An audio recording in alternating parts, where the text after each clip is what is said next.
You're here. Don't worry. You're here. We see you and hear you. Okay, Yeah, I think we're ready to first begin, time Paul. I I think we're tried ready to becoming begin. Thank famous. you, Eleanor. I think we're ready to begin. Can we all mute ourselves and blank out? I will announce every scene, and that's it. Okay? You're here. Don't worry. Without further ado, what time is it? We've got to get started. 7:41. See you all soon. Please mute yourselves. In fact, I want to turn off my cell phone so I don't get that stupid ringing interruption. So we're not going to introduce who's doing what. Hi, welcome. This is the Instant Shakespeare Company. Tonight's reading is the second part of Henry IV. I'm Paul Sugarman. I'll be doing Falstaff, and Virginia Hammer is the playmaster on this. And Hi, everybody. You're right, Paul. We got to introduce ourselves. Thank you. Okay? Michael Gardner, I'm doing Rumor, Poins, Justice Shallow, Lady, and a couple of other roles. Oh, I just want to say I'm Doll Tearsheet and Lady Northumberland, and Kitty Chen, who was going to be gorgeously playing Lady Percy and Shadow and Prince John of Lancaster and Will the Drawer in the Tavern. Oh, good, Kitty. Oh, good. We were all praying you would. And I apologize again. I'll never ever do this again. I learned my lesson. Good. So, Kitty Chen, over to you. The roles you're doing, please. Oh, we can't hear you, Kitty. You're muted. Amber Harding is the There you executive go. There you go. Washington Clinic for the homeless. Now that the Have you started? for these hotel programs, Yeah, is we're left introducing ourselves. We're in the midst of the introductions. for local governments as to Someone how needs to mute. It's Kitty's turn now. we please. provide. I'm playing Travers. Is saving people's lives. Richard And two, is Lady improving their health Percy, in any Will, ways. For Dr. third Crosland, drawer, the idea Shadow, of sending And her Shadow. Yes. Who's got that feedback going? Prince Being- John Lancaster. people together under one roof with end stage Who's doing that feedback? Oh, I'm Sound. sorry. heart failure, severe COPD. It's not about heart failure. Okay. Okay, we're good now? Yeah. Okay. Maybe someone had the TV on or something like that. Okay, thank you, Kitty. Oh, yay. Now we're really set. Now we're set. We were divvying out your parts before, but we're so relieved you're back. And I really apologize, Kitty. I'll never do that again. I learned my lesson. You are the best. Thank you. Okay, Shelia.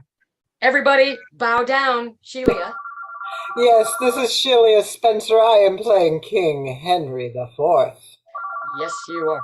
Whose phone is going? That was mine, sorry. Okay. Eleanor, please. Eleanor Elizabeth Foreman. I'm Eleanor Elizabeth Foreman. I'm playing Henry Percy, who is Earl of Northumberland and Hotspur's father, who Right. opposes the king. I'm playing Fang, a sergeant, Thank second drawer at the tavern. Pistol, yeah, Feeble, a country soldier. Ralph Neville, Earl of Westmoreland of the King's Party. right. Third strewer or groom.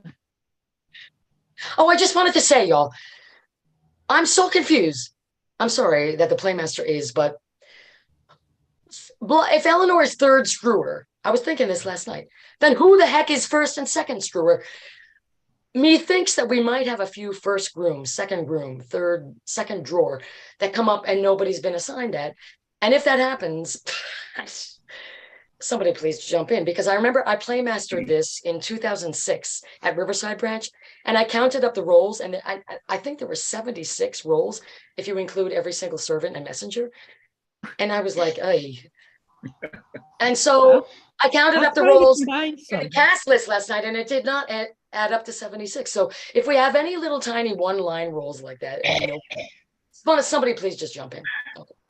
Oh, God. Asher Susswine, please. I'm Asher Susswine. I'm reading Lord Bardolph, Chief's Justice, and Silence. Right, Chief Justice, the antagonist to Falstaff.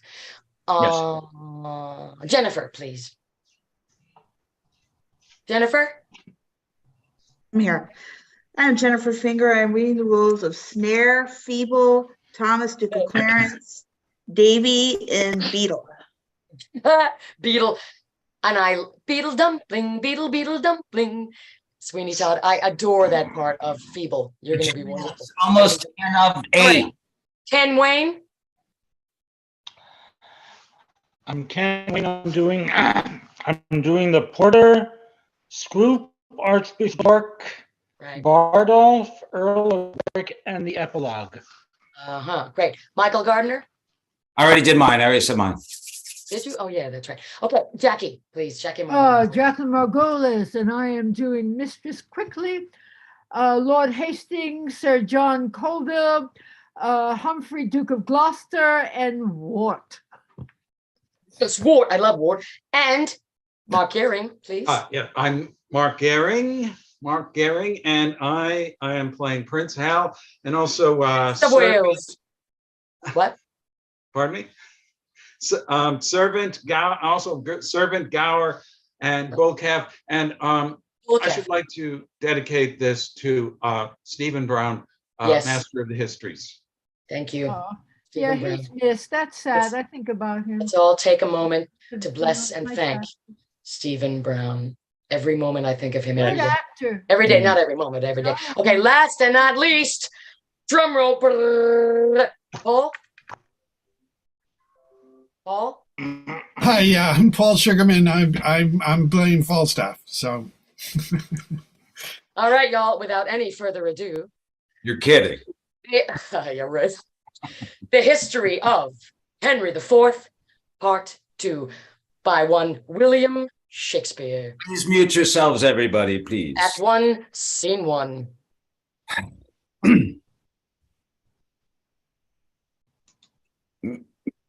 Block yourselves, please. Block yourselves. Video block, video mute. Block your videos. Grazie. Thank you. Open your ears. For which of you will stop the vent of hearing when loud rumor speaks? I, from the Orient to the drooping west, make the wind my post horse, still unfold the axe commenced on this ball of earth. Upon my tongue, continual slanders ride, the which in every language I pronounce, stuffing the ears of them with false reports. I speak of peace, while covert enmity, under the smile of safety, wounds the world. And who but rumor? Who but only I make fearful musters and prepare defense? Whilst the big year, swollen with some other griefs, is thought with child by the stern tyrant war. In no such matter. Rumor is a pipe, blown by surmises, jealousies, conjectures, and if so easy and so plain a stop that the blunt monster with uncounted heads, the still discordant, wavering multitude can play upon it. But what needs I thus my well-known body to anatomize among my household? Why is rumor here? I run before King Harry's victory, who in a bloody field by Shrewsbury hath beaten down young Hotspur and his troops, quenching the flame of bold rebellion, even with the rebels' blood. But what mean I to speak so true at first? My office is to noise abroad that Harry Monmouth fell under the wrath of noble Hotspur's sword, and that the king, before the Douglas rage, stooped his anointed head as low as death. This have I rumored through the peasant towns between the royal fields of Shrewsbury and this worm-eaten hole of stone where Hotspur's father, old Northumberland, lies crafty sick. The hosts come trying on, and not a man of them brings other news than they have learned of me. From rumor's tongues, they bring smooth comforts false, worse than true wrongs. Act 1, Scene 2. Who keeps the gate here, ho? Where is the Earl? What shall I say you are? Tell thou the Earl that the Lord Bardolph doth attend him here. His lordship is walked forth into the orchard.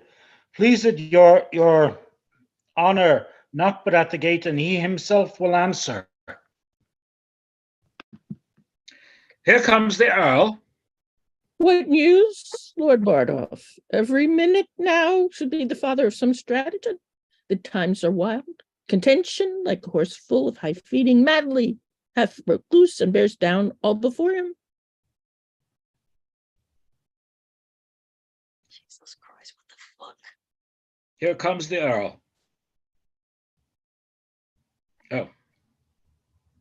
Noble Earl, I bring you certain news from Shrewsbury.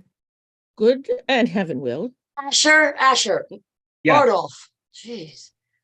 Noble Earl, I bring you certain news from Shrewsbury. Good and heaven will. As good as heart can wish, the king is almost wounded to the death, and in the fortune of my lord, your son, Prince Harry, slain outright, and both the Blunts killed by the hand of Douglas. Young Prince John and Westmoreland and Stafford fled the field. And Harry Monmouth's brawn, the hulk Sir John, is prisoner to your son. Oh, such a day, so fought, so followed, and so fairly won, came not till now to dignify the times since Caesar's fortunes. How is this derived? Saw you the field? Came you from Shrewsbury?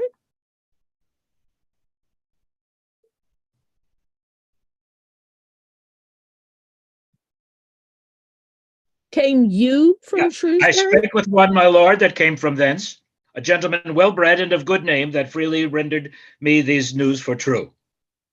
Here comes my servant Travers, whom I sent on Tuesday last to listen after news.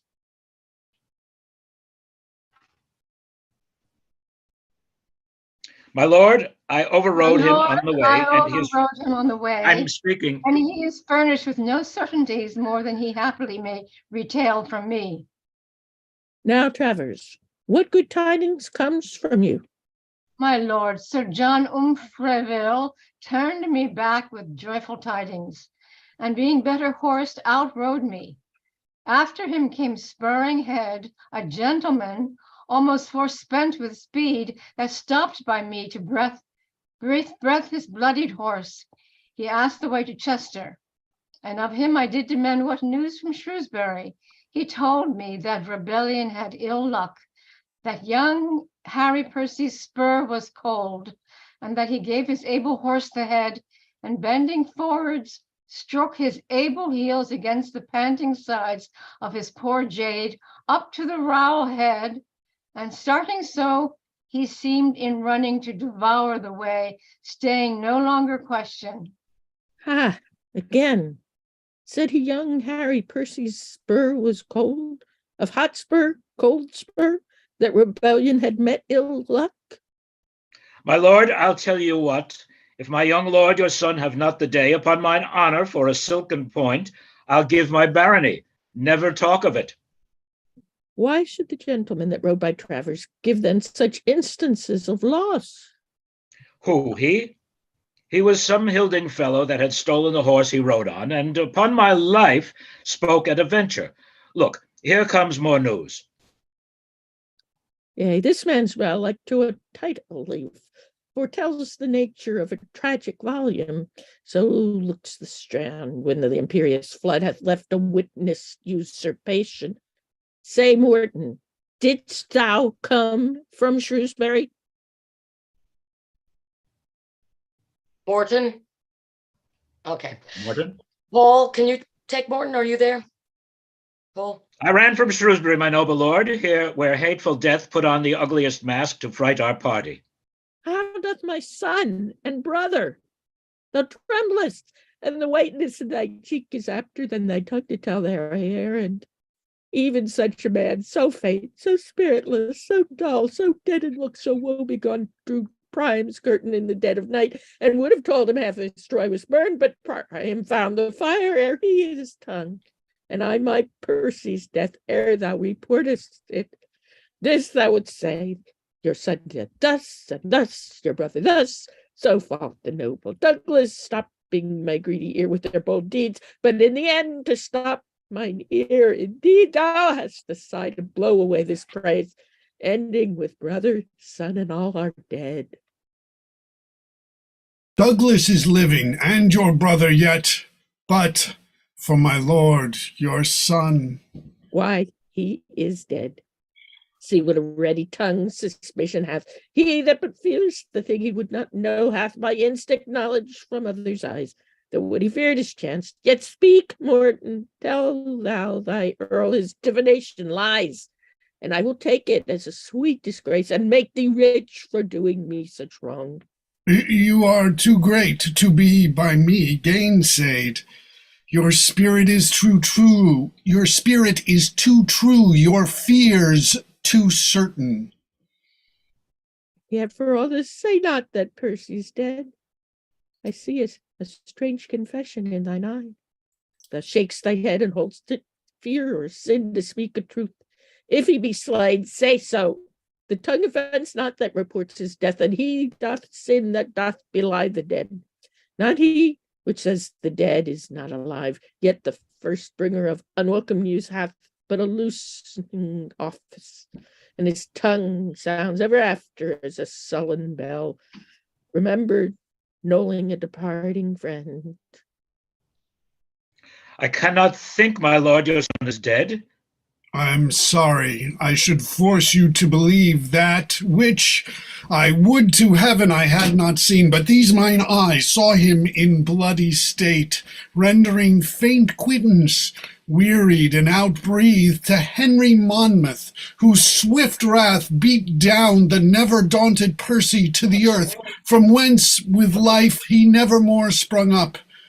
In few his death, whose spirit lent a fire even to the dullest peasant in his camp, being bruited once, took fire and heat away from the best-tempered courage in his troops, for from his metal was his party steeled, which, once in him abated, all the rest turned on themselves like dull and heavy lead.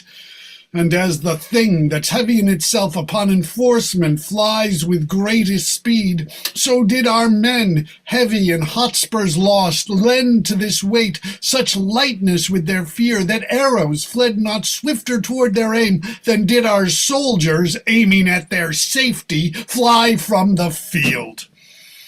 Then was the noble Worcester too soon ta'en prisoner, and that furious Scot, the bloody Douglas, whose well-labouring sword had 3 times slain the appearance of the king, can veil his stomach and did grace his shame of those that turned their backs, and in his flight, stumbling in fear, was took.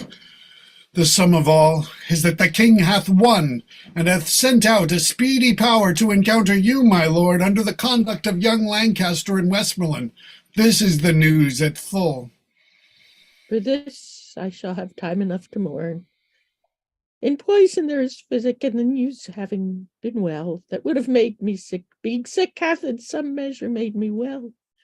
And as the wretch whose fever weakened joints like strengthless hinges buckle under life, impatient of his fit, breaks like a fire out of his keeper's arms, even so my limbs weakened with grief, being now enraged with grief, are thrice themselves. Hence, therefore, thou nice crutchous scaly gauntlet now with joints of steel must glove this hand, and thence thou sickly coif, thou art a guard too wanton for the head, which prince is fleshed with conquest aimed to hit.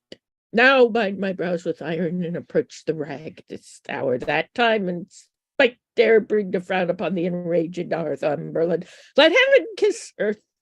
Now let not nature's hand keep the wild flood confined.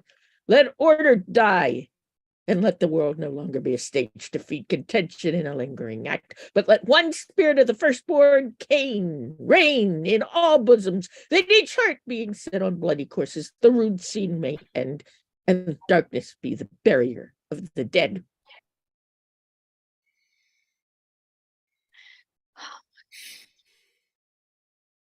Travers. That was actually Lord Bardolph. Bardolph, Asher, come on now, guys. Sweet Earl, divorce not wisdom from your honor. The lives of all your loving complices lean on your health, the which if you give o'er to stormy passion must perforce decay.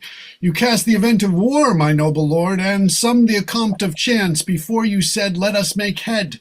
It was your presurmise that in the dole of blows your son might drop. You knew he walked o'er perils, on an edge more likely to fall in than to get o'er. You were advised his flesh was capable of wounds and scars, and that his forward spirit would lift him where most trade of danger ranged. Yet did you say, go forth, and none of this, though strongly apprehended, could restrain the stiff-born action. What hath then befallen, or what hath this bold enterprise bring forth more than that being which was like to be? We all that are engaged to this loss knew that we ventured on such dangerous seas, that if we wrought our life, 'twas 10 to 1, and yet we ventured, for the gain proposed choked the respect of likely peril feared. And since we are o'erset, venture again. Come, we will put forth body and goods. 'Tis more than time, and, my most noble lord, I hear for certain, and do speak the truth, the gentle Archbishop of York is up with well-appointed powers.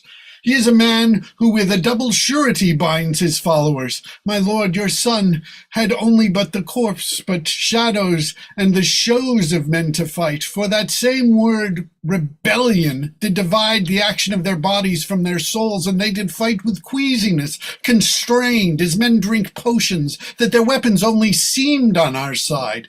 But for their spirits and souls, the word rebellion, it had froze them up as fish in a pond. But now the bishop turns insurrection to religion, suppose sincere and holy in his thought. He's followed both with body and with mind, and doth enlarge his rising with the blood of fair King Richard, scraped from Pomfret stones, derives from heaven his quarrel and his cause, tells them he doth bestride a bleeding land, gasping for life under great Bolingbroke, and more and less do flock to follow him.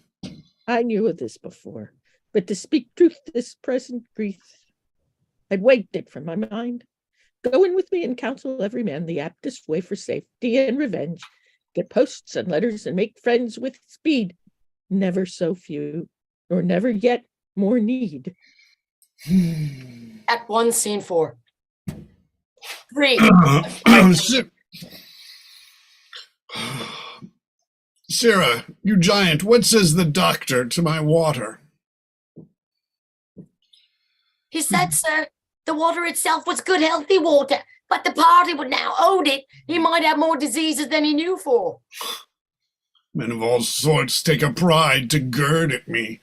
The brain of this foolish, compounded claim man is not capable to invent anything that tends to laughter more than I invent, or is invented on me.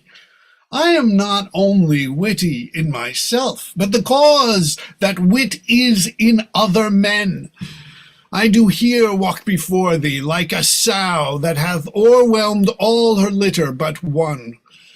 If the prince put thee into my service for any other reason than to set me off, why then I have no judgment.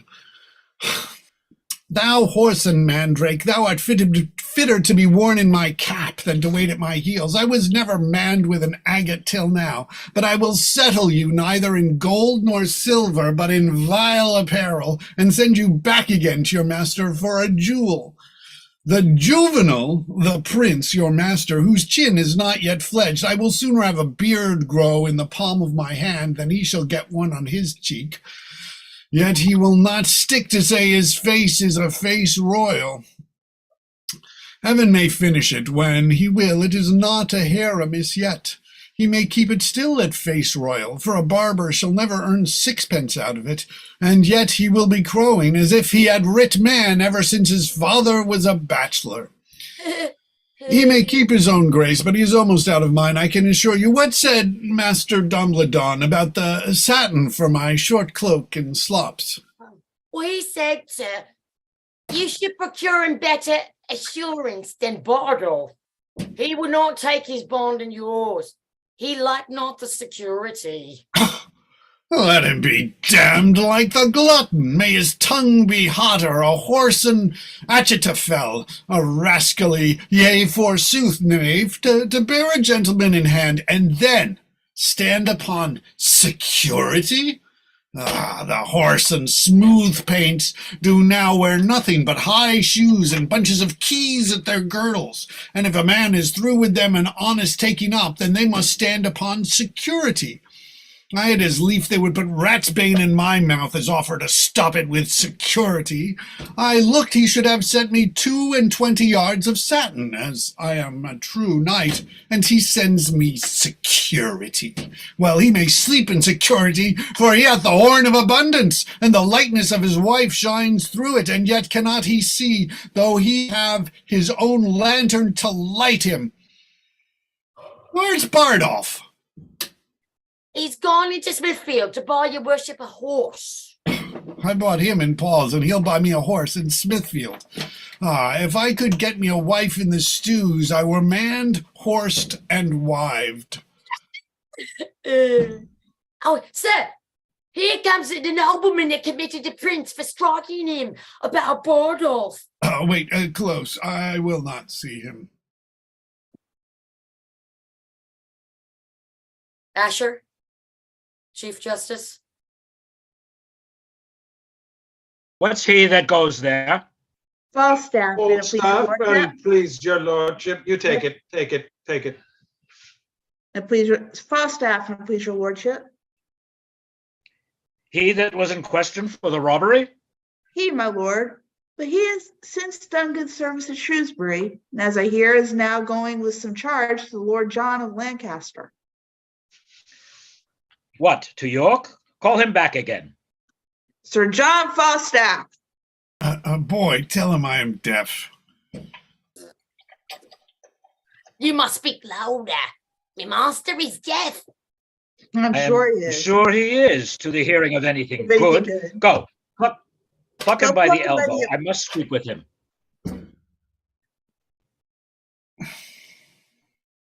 Sir John.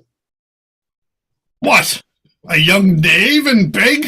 Is there not wars? Is there not employment? Doth not the king lack subjects? Do not the rebels want soldiers? Though it be a shame to be on any side but one. It is a worse shame to beg than to be on the worse side. Were it worse, then the name of rebellion can tell how to make it. You mistake me, sir. Why, sir, did I say you were an honest man? Setting my knighthood and soldiership aside, I had lied in my throat if I had said so. I pray you, sir, then set your knighthood and your soldiership aside and give me leave to tell you, you lie in your throat if you say I am any other than an honest man. I give thee leave to tell me so. I lay aside that which grows to me. If thou gettest any leave of me, hang me. If thou takest leave, thou art better to be hanged. You hunt counter, hence, avaunt. Sir, my lord would speak with you. Sir John Falstaff, a word with you. Oh, my good lord, give your lordship good time of the day. I am glad to see your lordship abroad. I heard say your lordship was sick. I hope your lordship goes abroad by advice. Your lordship, though not clean past your youth, hath yet some smack of age in you, some relish of the saltness of time, and I most humbly beseech your lordship to have a reverent care of your health. Sir John, I sent for you before your expedition to Shrewsbury. If it please your lordship, I hear his majesty is returned with some discomfort from Wales. I talk not of his majesty. You would not come when I sent for you. And I hear, moreover, his highness has fallen into that same whoreson apoplexy. Well, God mend him. I pray you, let me speak with you. This apoplexy, as I take it, is a kind of lethargy, a sleeping of the blood, a whoreson tingling. What tell you me of it? Be it as it is.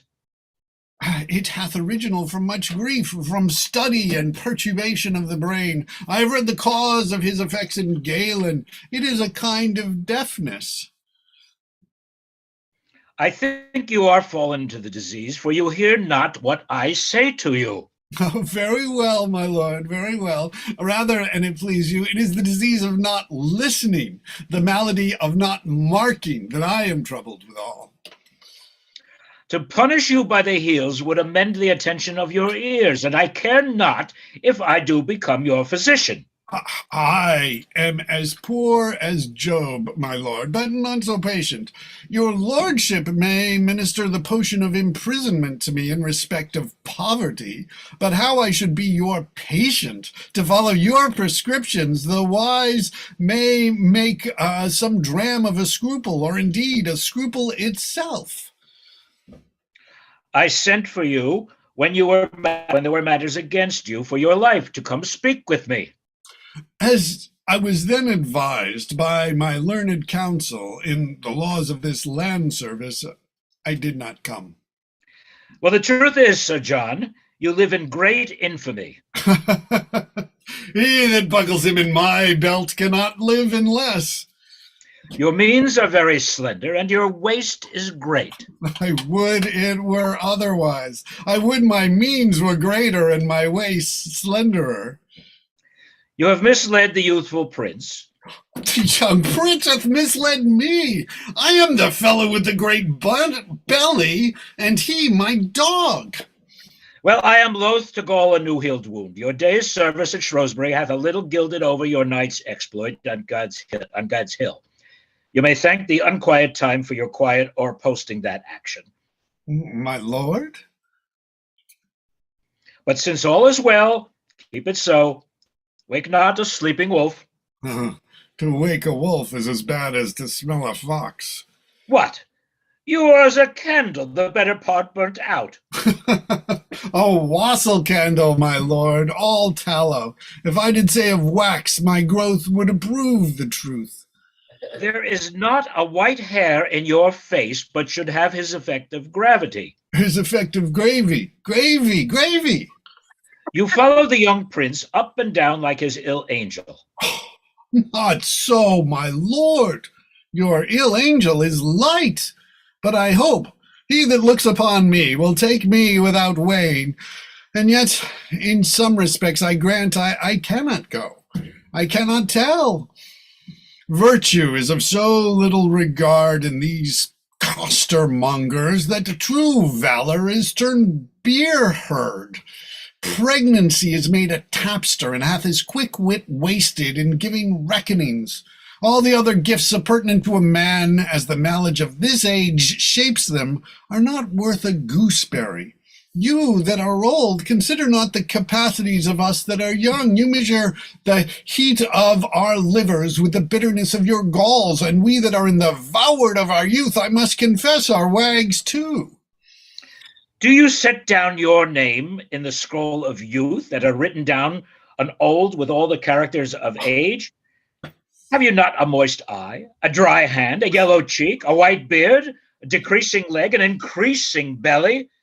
Is not your voice broken, your wind short, your chin double, your wit single, and every part of about you blasted with antiquity? And will you yet call yourself young? Fie, Sir John. Oh, my lord, I was born with a white head and something around belly. For my voice, I have lost it with hallowing and singing of anthems. To approve my youth farther, I will not. The truth is, I am only old in judgment and understanding, and he that will caper with me for 1,000 marks, let him lend me the money and have at him. For the box in the ear that the prince gave you, he gave it like a rude prince, and you took it like a sensible lord. I have checked him for it, and the young lion repents. Marry, not in ashes and sackcloth, but in new silk and old sack. Well, God send the prince a better companion. Well, heaven send the companion a better prince. I cannot rid my hands of him. Well, the king hath severed you and Prince Harry. I hear you are going with Lord John of Lancaster against the Archbishop and the Earl of Northumberland. Yes, I thank your pretty sweet wit for it. But look you, pray, all you that kiss my lady peace at home, that our armies join not in a hot day. For if I take but 2 shirts out with me, and I mean not to sweat extraordinarily, if it be a hot day, if I brandish anything but my bottle, I would I might never spit white again. There is not a dangerous action can peep out his head, but I am thrust upon it. Well, I cannot last ever. Well, be honest, and God bless your expedition. Will your lordship lend me £1,000 to furnish me forth? Not a penny, not a penny. You are too impatient to bear crosses. Fare you well. Commend me to my cousin Westmoreland. If I do, fillip me with a 3-man beetle. A man can no more separate age and covetousness than he can part young limbs and lechery. But the gout galls the one and the pox pinches the other, and so both the degrees prevent my curses. Boy? Sir? What money is in my purse? 7 groats and 2pence. I can get no remedy against this consumption of the purse. Borrowing only lingers and lingers it out, but the disease is incurable. Go, bear this letter to my Lord of Lancaster, and this to the Prince, and this to the Earl of Westmoreland, and this to old Mistress Ursula, whom I have weakly sworn to marry since I perceived the first white hair on my chin. About it. You know where to find me. A pox to this gout, or a gout of this pox, for the one or the other plays the rogue with my great toe. It is no matter. If I do halt, I have the wars for my colour, and my pension shall seem the more reasonable. A good wit will make use of anything. I will turn diseases to commodity. Act 1, Scene 4. Thus have you heard our causes, and know our means. And, my most noble friends, I pray you all speak plainly your opinions of our hopes. And first, Lord Marshal, what say you to it? Oh my God. I think this is supposed to be Kitty, because I think it's Mowbray is from Richard II, and I think it was somehow written as Richard II. Yeah, all right. That makes sense. You there, Kitty? I'm sorry, y'all. I should have warned you about these things before. Yes, it was written as Richard II. I wonder what he was I am he so doing. sorry. Why? Thank you, Paul. Act 1, Scene 4, the very top. What page is this? 24. Wait, 20, the bottom of 23. So I am Mowbray. Mowbray. That's my fault. Yeah. I will allow What's the of our arms, but gladly would be better satisfied.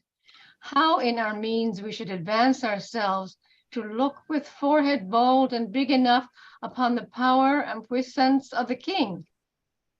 Our present musters grow upon the file to 5 and 20,000 men of choice, and our supplies live largely in the hope of great Northumberland, whose bosom burns with an intense fire of injuries.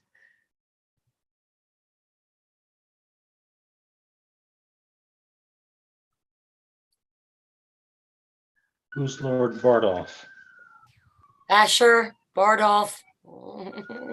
Asher, you're muted. The question then, Lord Hastings, standeth thus: whether our present 5 and 20,000 may hold up head without Northumberland? With him we may. Yea, marry, there's the point. But if without him we be thought too feeble, my judgment is we should not step too far, till we had his assistance by the hand.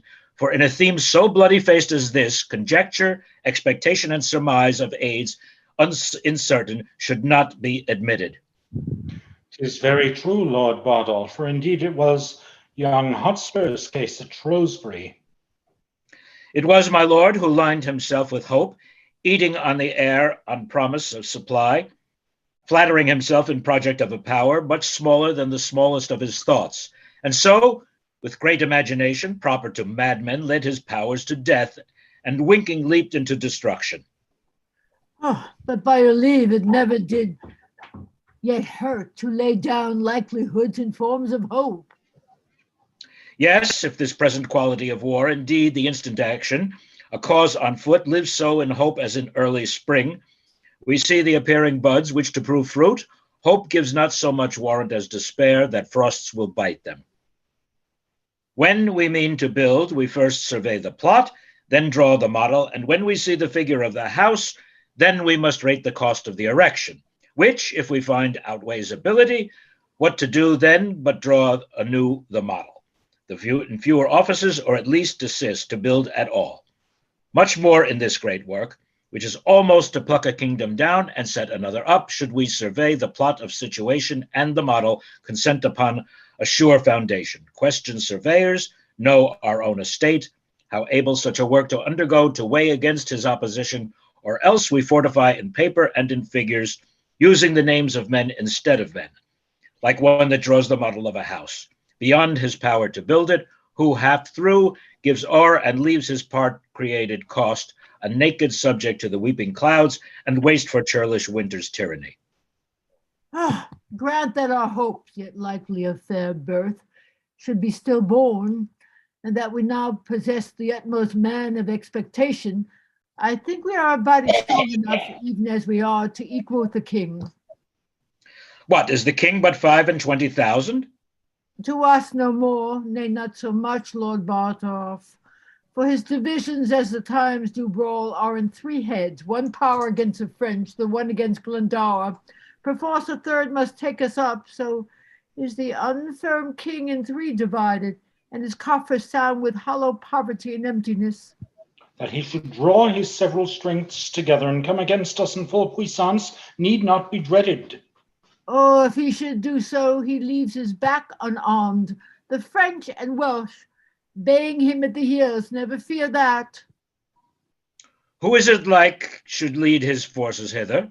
The Duke of Lancaster and Westmoreland against the Welsh himself, and Harry Monmouth, but who is substitute against the French, I have no certain notice. Let us on, and publish the occasion of our arms.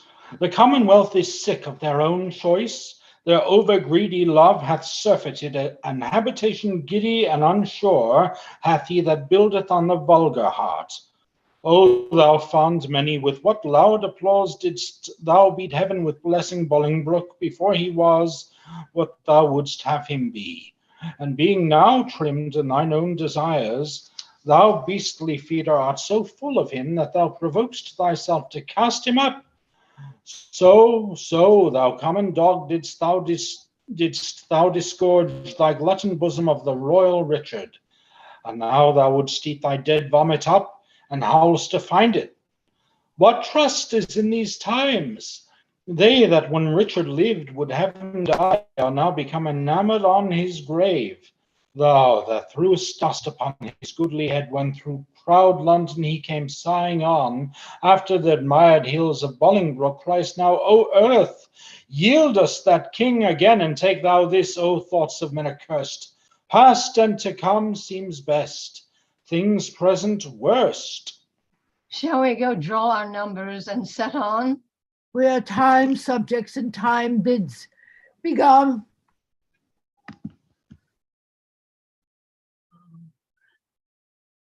Sorry, everybody. Act 2, Scene 2. Am I sneer? Oh, Mr. Fang, have you entered the action? No, Jennifer is. All right. It is entered. Oh, where's your yeoman? Is it a lusty yeoman? Will he stand to it? Sirrah, where's Snare? Aye, good Mr. Snare. Yeah, okay. I screwed up.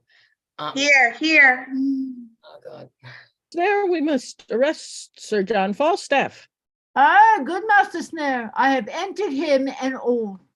It may chance cost some of us our lives. He will stab. Alas a day, take heed of him. He stabbed me in mine own house, and that most beastly. He cares not what mischief he doth. If his weapon be out, he will foil like any devil. He will spare neither man, woman, or child. If I can close with him, I care not for its thrust. Oh, no, I'm neither. I'll be at your elbow.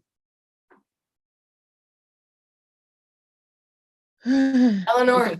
Fist him once, if he come but within my vice. I am undone with his going. I warrant he is an infinite thing upon my score. Good Mr. Fang, hold him sure. Good Master Snare, let him not escape. He comes continually to my corner, saving your manhood, to buy a saddle, and he is indebted to dinner to the Luber's head in Lombard Street, to Mr. Smooth, the silk mare. I pray you, since my exeat is entered, and my case so openly known to the world, let him be brought into his answer. 100 marks is a long one for a poor lone woman to bear, and I have borne and borne and borne, and have been fubbed off from this day to that, it is a shame to be thought on. There is no honesty in such dealing, unless a woman should be made an ass and a beast to bear unsavory maids wrong. Yonder he comes, oh, and that errant mouse we knows Bardolph will with him.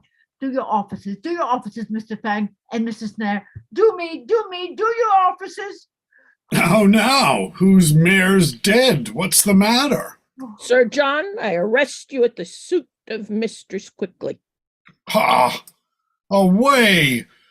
Away, varlets! Draw, Bardolph! Cut me off the villain's head! Throw the queen in the channel! Throw me in the channel! I'll throw thee there! Wilt thou, bastardly rogue?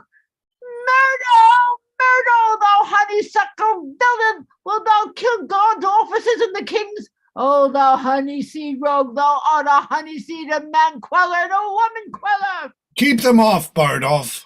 A rescue! Good people, bring a rescue. Thou will not? Do thou rogue, do thou Hempsey! Away, you scullion, you rampallion, you Fastilian! I'll touch your catastrophe!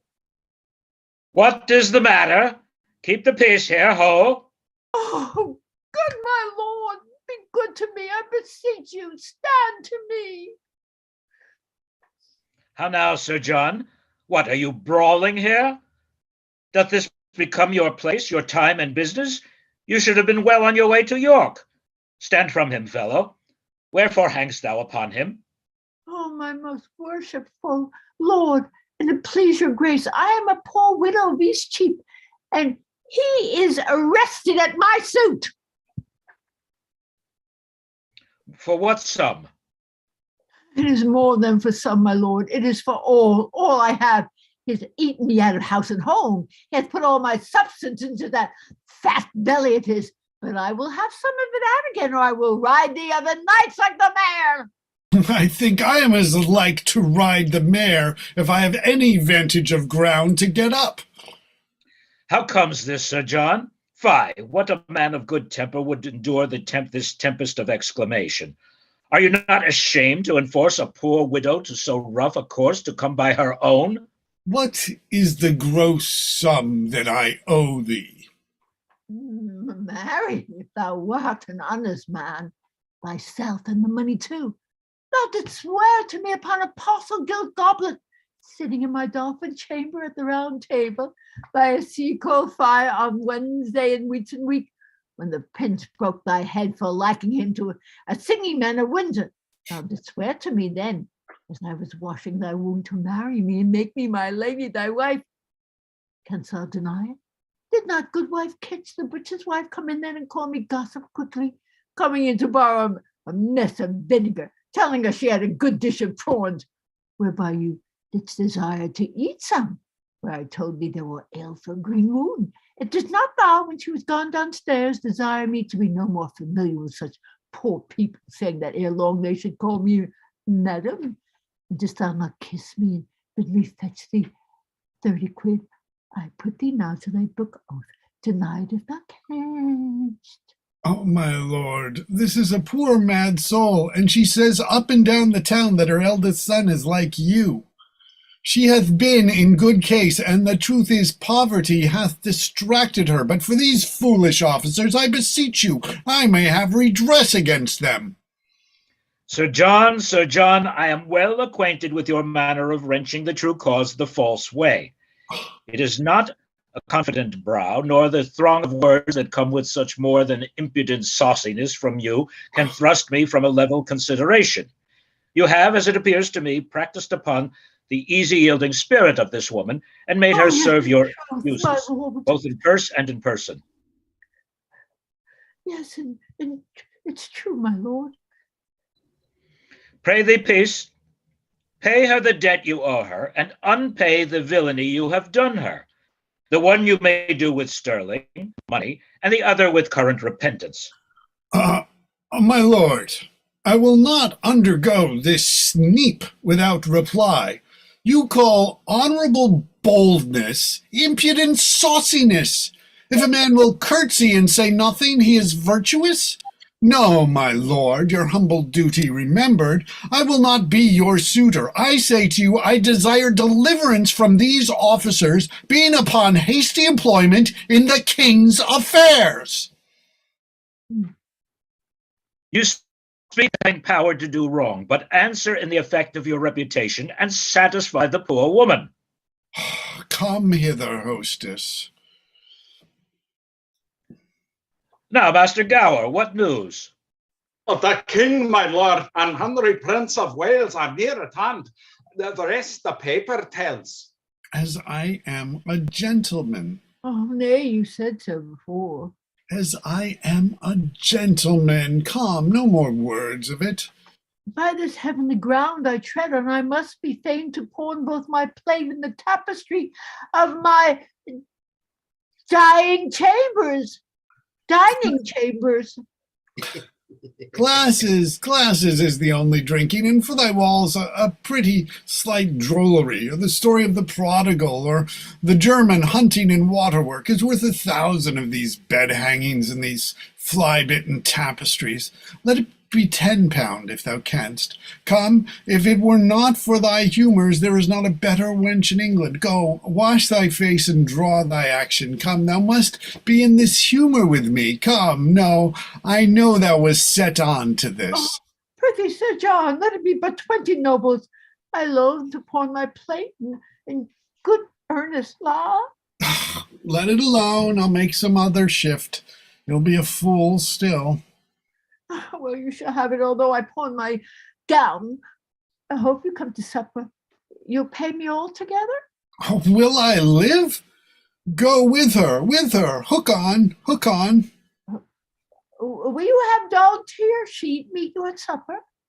Oh, no more words. Let's have her. I have heard better news. What's the news, my good lord? Where lay the king last night? At Basingstoke, my lord. I hope, my lord, all's well. What is the news, my lord? Come all his forces back? No, 15,000 foot, 500 horse are marched up to my lord of Lancaster against Northumberland and the archbishop. Comes the king back from Wales, my noble lord? You shall have letters of me presently. Come, go along with me, good Master Gower. My lord. What's the matter? Master Gower, shall I entreat you with me to dinner? I must wait upon my good lord here. I thank you, good Sir John. Sir John, you loiter here too long, being you are to take soldiers up in counties as you go. Will you sup with me, Master Gower? What foolish master taught you these manners, Sir John? Master Gower, if they become me not, he was a fool that taught them me. This is the right fencing grace, my lord, tap for tap, and so part fair. Now the Lord lighten thee, thou art a great fool. Act 2, Scene 2. Trust me, I am exceedingly weary. Is it come to that? I thought weariness does not have attached one of so high blood. It doth me, though it discolors the complexion of my greatness to acknowledge it. Doth it not show vilely in me to desire small beer? Why, a prince should not be so loosely studied as to remember so weak a composition. Belike then my appetite was not princely got. For in troth, I do not remember the poor creature, small beer. But indeed, these humble considerations make me out of love with my greatness. What a disgrace it is to me to remember thy name, or to know thy face tomorrow, or to take note of how many pair of silk stockings thou hast. These, and those that were thy peach-colored ones, or to bear the inventory of thy shirts as one for superfluity and one other for use. But that the tennis court keeper knows better than I, for it is a low ebb of linen with thee when thou keepest not racket there, and thou hast not done a great while, because the rest of thy low countries have made a shift to eat up thy Holland. How ill it follows, after you have labored so hard, you should talk so idly. Tell me, how many good young princes would do so? Their fathers lying so sick as yours is. Shall I tell thee one thing, Poins? Yes, and let it be an excellent good thing. It shall serve among wits of no higher breeding than thine. Go to. I stand the push of your one thing that you'll tell. Why, I tell thee, it is not meet that I should be sad now my father is sick, albeit I could tell to thee, as to one it pleases me, for fault of a better, to call my friend, I could be sad, and sad indeed too. Very hardly upon such a subject. Thou thinkest me as far in the devil's book as thou and Falstaff for obduracy and persistency. Let the end try the man. But I tell thee, my heart bleeds inwardly that my father is so sick, and keeping such vile company as thou art hath in reason taken from me all ostentation of sorrow. The reason? What wouldst thou think of me if I should weep? I would think thee a most princely hypocrite. It would be every man's thought, and thou art a blessed fellow to think as every man thinks. Never a man's thoughts in the world keeps the roadway better than thine. Every man would think me an hypocrite indeed, and what a seat's your most worshipful thought to think so? Why? Because ye have been so lewd and so much in graft to Falstaff. And to thee?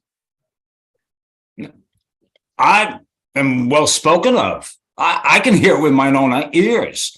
The worst they can say of me is that I am a second brother and that I am a proper fellow of my hands. And those two things I confess I cannot help. Look, here comes Bardolph. And the boy that I gave Falstaff, he had him for me a Christian, and see if the fat villain have not transformed him ape. Save your grace. And yours, most noble Bardolph. Come, you pernicious ass. You bashful fool. Must you be blushing? Wherefore blush you now? What, a maidenly man at arms are you become? Is it such a matter to get a pottle pot's maidenhead? He called me even now, my lord, through a red lattice, and I could discern no part in his face from the window. At last I spied his eyes, and methought he had made 2 holes in the aleswife's new petticoat, and peeped through. Hath not the boy profited? Away, a horse and upright rabbit, away. Away, you rascally Althea's dream, away! Instruct us, boy. What dream, boy? Marry, my lord, Althea dreamed she was delivered of a firebrand, and therefore I called him her dream. A crown's worth of good interpretation. There it is, boy. That is good, Blossom. Blossom could be kept from cankers. There's 6pence to preserve thee. If you do not make him be hanged among you, the gallows shall be wronged. And how doth thy master, Bardolph? Well, my good lord, he heard of your grace's coming to town. There's a letter for you. Delivered with good respect. And how doth the mortal mass, your master? In bodily health, sir. Marry, your mortal part needs a physician, but that moves not him. Though that be sick, it dies not. I do allow this Wen to be as familiar with me as my dog, and he holds his place, for look you, he writes. Oh, letter to John Falstaff. Every man must know that, as oft as he hath occasion to name himself. Even like those that are kin to the king, for they never prick their finger, but they say, there is some of the king's blood spilled. How comes that, says he, that takes upon him not to conceive? The answer is as ready as a borrowed cap. I am the king's poor cousin, sir. Nay, but they will be kin to us, but they will fetch it from Japhet. But to the letter. Sir John Falstaff, knight, to the son of the king, nearest his father, Harry, Prince of Wales, greeting. What? This is a certificate. Peace. I will imitate the honorable Romans in brevity. Sure, he means brevity and breath. Indeed. I commend me to thee. I commend thee and I leave thee. Be not too familiar with Poins, for he misuses thy favors so much that he swears thou art to marry his sister Nell. Repent at idle times as thou mayest, and so farewell. Thine by yea and no, which is as much as to say as thou usest him, Jack Falstaff, with my familiars, John with my brothers and sisters, and Sir John with all Europe. My lord, I will steep this letter in sack and make him eat it. That's to make him eat 20 of his words. But do you use me thus, Ned? Must I marry your sister? May the wench have no worse fortune, but I never said so. Well, thus we play the fools with the time, and the spirit of the wise sit in the clouds and mock us. Is your master here in London? Yes, my lord. Where sups he? Doth the old boar feed in the old Frank? At the old place, my lord, in Eastship. What company? Ephesians, my lord, of the old church. Sup any women with him? None, my lord, but old Mistress Quickly and Mistress Dole Tearsheet. What pagan may that be? Oh, a proper gentlewoman, sir, and a kinswoman of my master. Even such kin as the parish heifers are to the town bull? Shall we steal upon them, Ned, at supper? I am your shadow, my lord. I'll follow you. Sirrah, you boy, and Bardolph, no word to your master that I am yet in town. That's for your silence. I have no tongue, sir. And for mine, sir, I will govern it. Fare you well, go. This dog Tearsheet should be some road. I warrant you, as common as the way between St. Albans and London. How might we see Falstaff bestow himself tonight in his true colors and not ourselves be seen? Put on 2 leather jerkins and aprons and wait upon him at his table, like drawers. From a god to a bull, a heavy declension. It was Jove's case. From a prince to apprentice, a low transformation, that shall be mine. For in everything the purpose must weigh with the folly. Follow me, Ned. Act 2, Scene 3.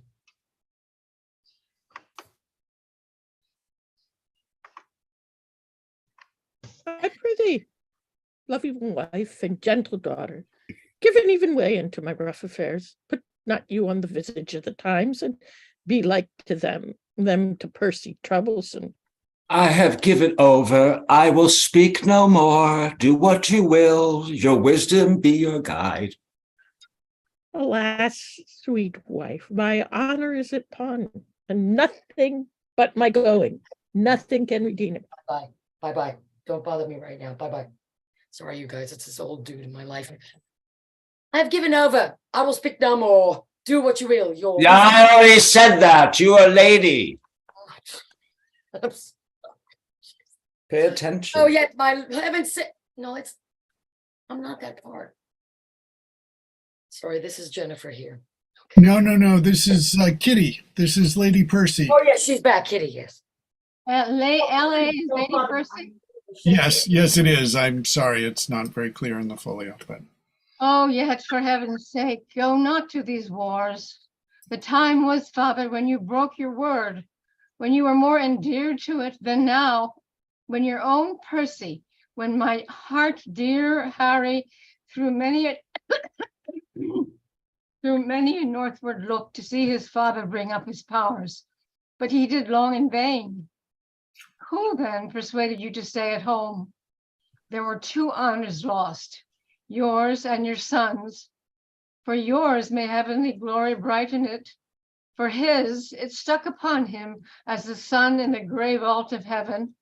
And by his light did all the chivalry of England move to do brave acts.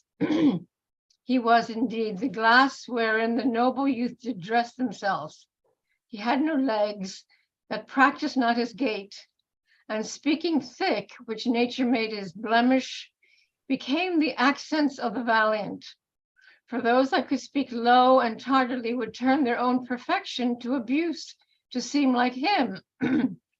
So that in speech, in gait, in diet, in affections of delight, in military rules, humors of blood, he was the mark and glass, copy and book that fashioned others. And him, oh wondrous, him, oh miracle of men, him did you leave, second to none, unseconded by you, to look upon the hideous god of war, in disadvantage to abide a field where nothing but the sound of Hotspur's name did seem defensible. So you left him. Never, oh, never do his ghost the wrong to hold your honor more precise and nice with others than with him. Let him alone. The marshal and the archbishop are strong. Had my sweet Harry had but half their numbers, today might I, hanging on Hotspur's neck, have talked of Monmouth's grave. Shrew your heart, fair daughter, you do draw my spirits from me with new lamenting over ancient oversights. But I must go and meet with danger there, or it will seek me in another place and find me worse provided. Oh, fly to Scotland, so that the nobles and the armed commons have their puissance made a little taste. If they get ground and vantage of the king, then join you with them like a rib of steel to make strength stronger. But for all our loves, first let them try themselves. So did your son. He was so suffered, so came I a widow, and never shall have length of life enough to rain upon remembrance with mine eyes, that it may grow and sprout as high as heaven for recordation to my noble husband. Come. Go in with me. 'Tis with my mind as with the tide, swelled up into his height that makes us still stand, running neither way. Fain would I go to meet the archbishop, but many thousand reasons hold me back. I will resolve for Scotland. There am I, till time and vantage crave my company. Act 2, Scene 4.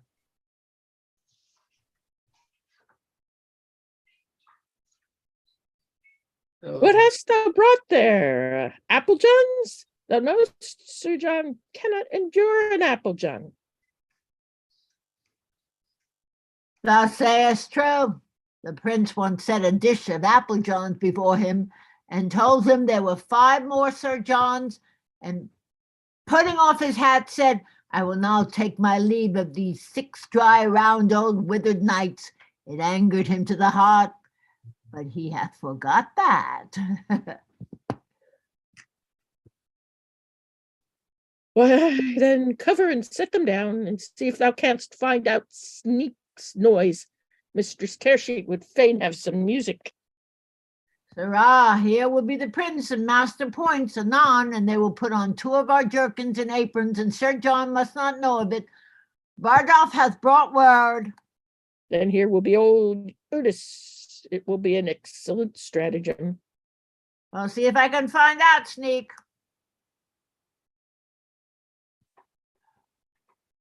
Oh, sweetheart, methinks now you are in an excellent good temperament. Your pulsage beats an extraordinary as heart would desire, and your color, I warrant you, is as red as any rose. But you have drunk too much Canaries, and that's a marvelous, searing, searching wine. And the perfumes of Blarley, we can say, what's this? How do you now? Better than I was. Well, that was well said. A good heart's worth gold. Oh, look, here comes Sir John. When Arthur first in court emptied the Jordan and was a worthy king. Ah, how now, Mistress Doll? Sick of a calm, yea, good sooth. So is all of her sect. If they be once in a calm, they are sick. You mother rascal. Is that all comfort you give me? You make fat rascals, Mistress Doll. I make them. Gluttony and diseases make them. I make them not. If the cook makes the gluttony, you help to make the diseases, Doll. We catch of you, Doll, we catch of you. Grant that, my poor virtue, grant that. I marry a chains, not jewels. Your brooches, pearls, and ouches. For to serve bravely is to come halting off. You know, to come off the breach with his pike bent bravely, and then to surrey bravely, to venture upon charged chambers bravely. Oh, why, this is the old fashion. You two never meet, but you fall to some discord. You're both, in truth, as rheumatic as 2 dry toasts. You cannot one bear with another's confirmities. What the good year? One must bear, and that must be you. You are the weaker vessel, as they say, the emptier vessel. Can a weak, empty vessel bear such a huge, full hogshead? There's a whole merchant's venture of Bordeaux stuffing him. You have not seen a hulk better stuffed in the old. Come on, I'll be friends with you, Jack. Though I'll go into the wars. And whether I shall ever see you again, see thee again, or no, there is nobody cares. Sir, ancient pistol is below and would speak with you. Oh, hang him, swaggering rascal. Let him not come hither. He is the foul-mouthed rogue in England. If he swagger, let him not come here. I must live amongst my neighbors. I'll no swaggerers. I am in good name and fame with the very best. Shut the door. There comes no swaggerers here. I am not lived all this while to have swaggering now. Shut the door, I pray you. Dost thou hear, hostess? Pray you pacify yourself, Sir John. There comes no swaggerers here. Dost thou hear? It is mine ancient. Oh, Tilly, Philly, Sir John. Never tell me your ancient swaggerer comes not in my doors. I was before Master Tilts, the deputy, the other day, and as he said to me, it was no longer ago than Wednesday last. Neighbor quickly, says he. Master Dumby, our minister, was by then. Neighbor quickly, says he. Receive those that are civil, for, says he, you are in an ill name. Now, he say, I can tell whereupon, for, says he, you are an honest woman, and well thought on, therefore take heed what guests you receive. Receive, says he, no swaggering companions. There comes none here. You would bless you to hear what he said. No, I'll no swaggerers. He's no swaggerer, hostess, a tame cheater he. You may stroke him as gently as a puppy greyhound. He will not swagger with a Barbary hen, if her feathers turn back in any show of resistance. Call him up, drawer. Cheater call him. I will bar no honest man my house. No cheater. But I do not love swaggering. I am the worst when one says swagger.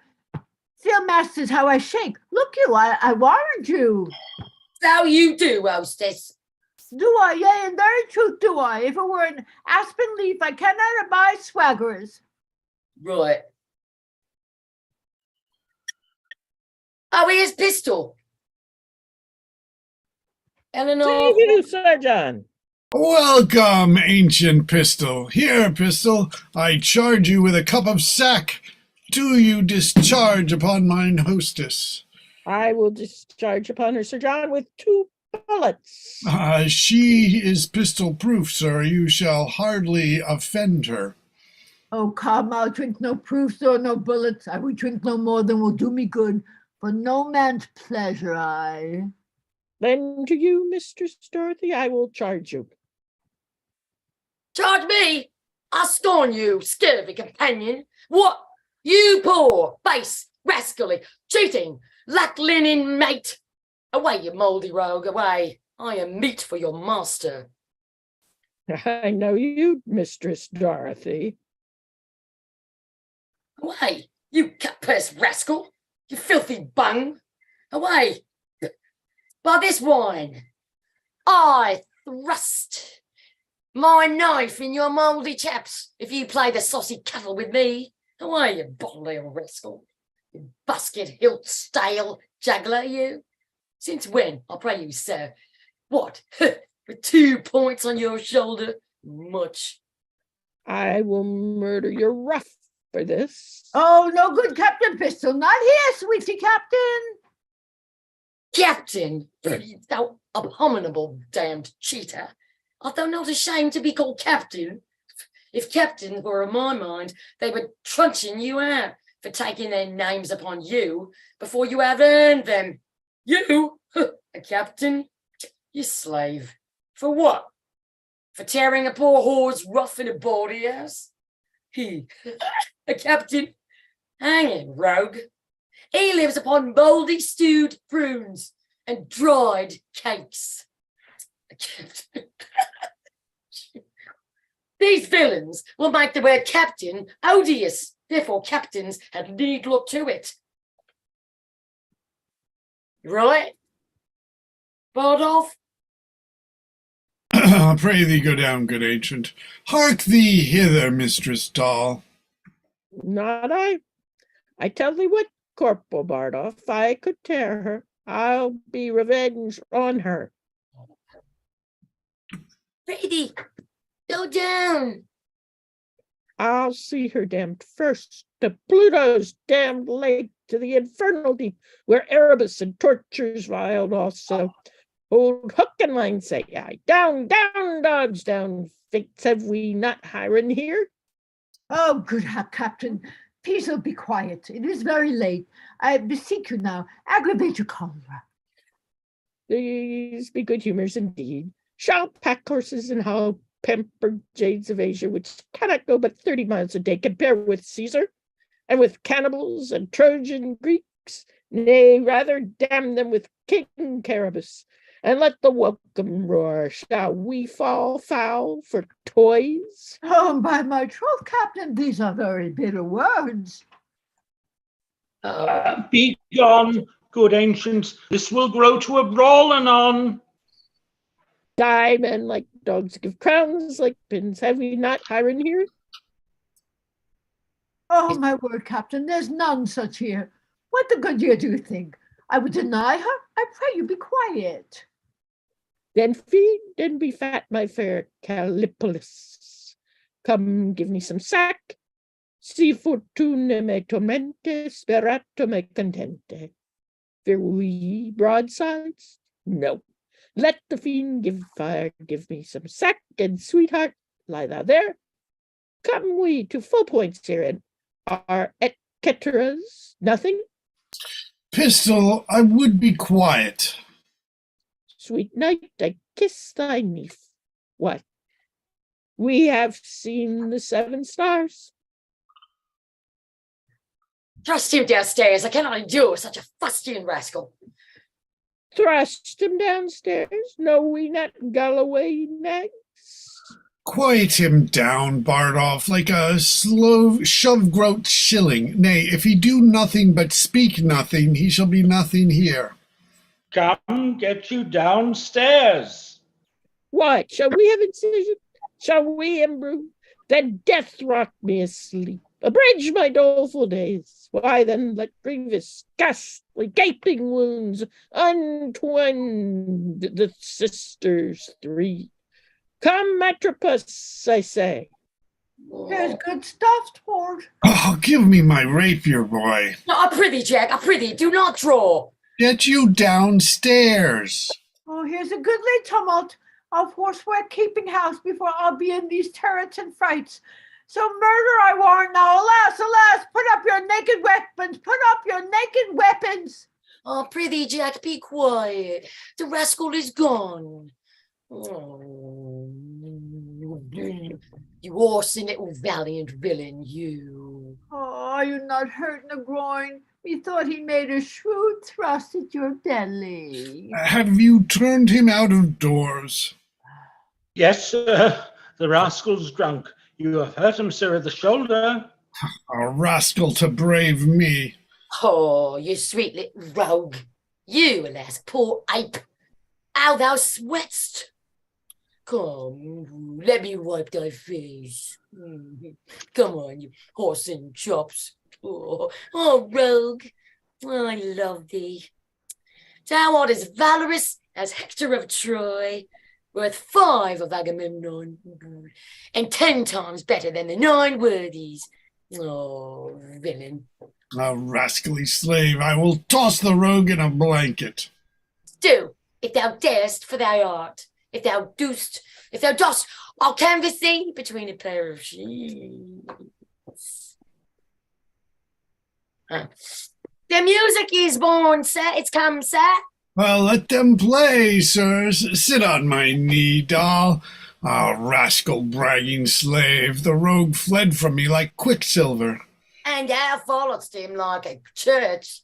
Thou was a little tidy Bartholomew, boar pig. When wilt thou leave fighting on days and foreigning o' nights? And begin to patch up thine old body for heaven. Peace. Good doll, do not speak like a death's head. Do not bid me remember mine end. Sirrah, what humour is the prince of? A good shallow young fellow. He would have made a good pantler. He would have chipped bread well. They say Poins has a good wit. He a good wit? Hang him, baboon. His wit is as thick as Tewkesbury mustard. There is no more conceit in him than in a mallet. Well, why did the prince love him so, then? Because their legs are both of a bigness, and he plays at quoits well, and eats conger and fennel, and drinks off candles' ends for flapdragons, and rides the wild mare with the boys, and jumps upon join-stools, and swears with good grace, and wears his boot very smooth, like unto the sign of the leg, and breeds no bait with telling of discreet stories. And such other gamble faculties he hath that show a weak mind and an able body, for the which of the prince admits him, for the prince himself is such another. The weight of an hair will turn the scales between their haber de bois. Would not this knave of a wheel have his ears cut off? Let us beat him before his whore. Look, if the withered elder have not his poll clawed like a parrot. Is it not strange that desire should so many years outlive performance? Kiss me, doll. Saturn and Venus this year in conjunction? What says the almanac to that? And look where the fiery Trigon, his man, be not lisping to his master's old tables, his notebook, his counsel keeper. Thou dost give me flattering busses. Nay, truly, I kiss thee with the most constant heart. I am old. I am old. I love thee better. Then I love Ariston. I love you better than I love a scurvy young boy of them all. What stuff wilt thou have a kirtle of? Shall receive money on Thursday. Thou shalt have a cap tomorrow. A merry song, come, it grows late. We will to bed. Thou wilt forget me when I am gone. Thou wilt set me a weaving, if thou say so. Prove that ever I dress myself handsome to thy return. Well, hark in the end. Some sack, Francis. Anon, sir. A bastard son of the king's, and art thou not Poins, his brother? Why, thou globe of sinful continents, what a life dost thou lead? A better than thou. I am a gentleman. Thou art a drawer. Very true, sir, and I come to draw you out by the ears. Oh, the Lord preserve thy good grace. Welcome to London. Now heaven bless that sweet face of thine. What? Well, why have you come to Wales? Oh, thou horse and mad compound of majesty, by this light flesh and corrupt blood, thou art welcome. How? You fat fool. I scorn you. My lord, we'll drive you out of your revenge and turn all a merriment if you take not the heat. You coarsen candle mine, you. How vilely did you speak of me, even now, before this honest, virtuous, civil gentlewoman? Blessing on your good heart, and so she is by my troth. Didst thou hear me? Yes, and you knew me as you did when you ran away by Gad's Hill. You knew I was at your back and spoke it on purpose to try my patience. Oh, no, not so. I did not think thou wast within hearing. I shall drive you then to confess the willful abuse, and then I know how to handle you. Oh, no abuse, Hal. On mine honor, no abuse. Not to dispraise me and call me a pantler and bread chopper and I know not what. No abuse, Hal. No abuse? No abuse, Ned, in the world. Honest Ned, none. I dispraise him before the wicked, that the wicked might not fall in love with him, in which doing I have done the part of a careful friend and a true subject, and thy father is to give me thanks for it. No abuse, Hal, none. Ned, none. No, boys, none. See now whether pure fear and entire cowardice doth not make thee wrong this virtuous gentlewoman to close with us. Is she of the wicked? Is thine hostess here of the wicked? Or is the boy of the wicked? Or honest Bardolph, whose zeal burns in his nose, of the wicked? Answer, thou dead elm, answer. The fiend hath break down Bardolph irrecoverable, and his face is Lucifer's privy kitchen, where he doth nothing but roast malt worms. For the boy, there is a good angel about him, but the devil outbids him too. For the women? Well, for one of them she is in hell already and burns poor souls. For the other I owe her money, and whether she be damned for that I know not. No, I warrant you. No, I think thou art not. I think thou art quit for that.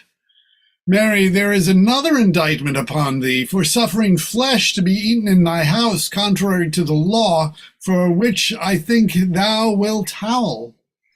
All victualers do so.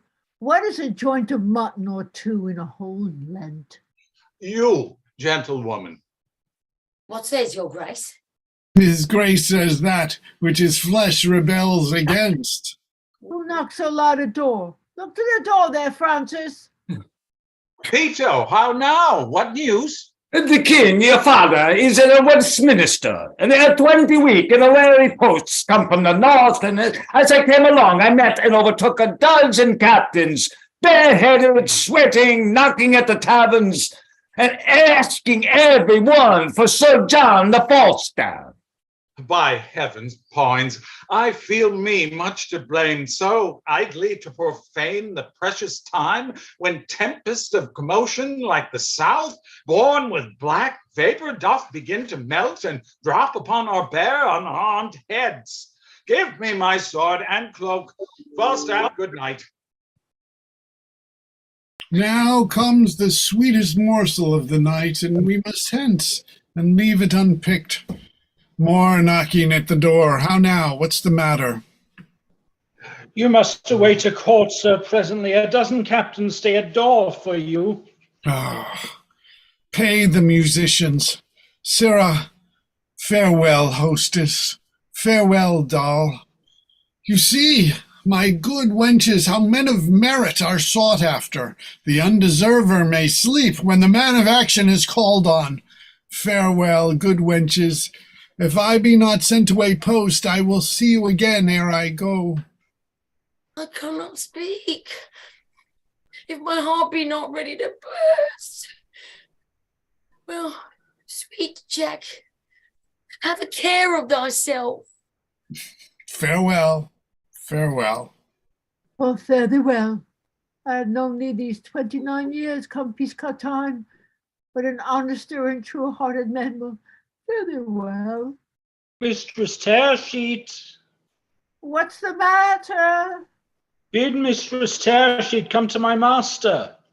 Oh, run, doll, run, good doll. Right, you're right. Act 3, Scene 4. Call the Earls of Surrey and of Warwick a bit. Here they come, bid them o'er read these letters. And well consider them, make good speed.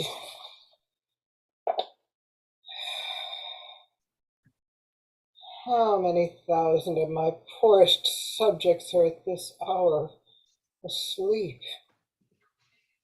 Oh, sleep, oh, gentle sleep, nature's soft nurse. How have I frightened thee that thou no more wilt weigh my eyelids down and steep my senses in forgetfulness? Why, rather sleep liest thou in smoky cribs upon uneasy pallets, stretching thee and hushed with buzzing night flies to thy slumber, than in the perfumed chambers of the great, under the canopies of costly state, and lulled with sounds of sweetest melody. Oh, thou dull god, why liest thou with the vile in loathsome beds, and leavest the kingly couch a watch case or common larum bell? Wilt thou upon the high and giddy mast seal up the shipboy's eyes and rock his brains in cradle of the rude imperious surge, and in the visitation of the winds take the ruffian billows by the top, curling their monstrous heads and hanging them with deafening clamors in the slippery clouds that with the hurly death itself awakes? Canst thou, O partial sleep, give thy repose to the wet sea boy in an hour so rude?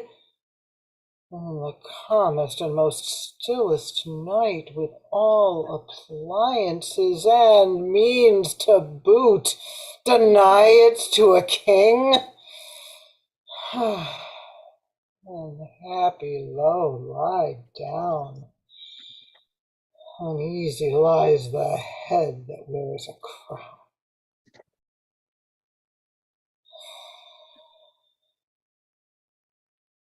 I am here. Many good morrows to your majesty. It's a good morrow, lords. 'Tis 1 o'clock and past. Oh, why then, good morrow to you all, my lords. Have you read o'er the letters that I sent you? We have, my liege.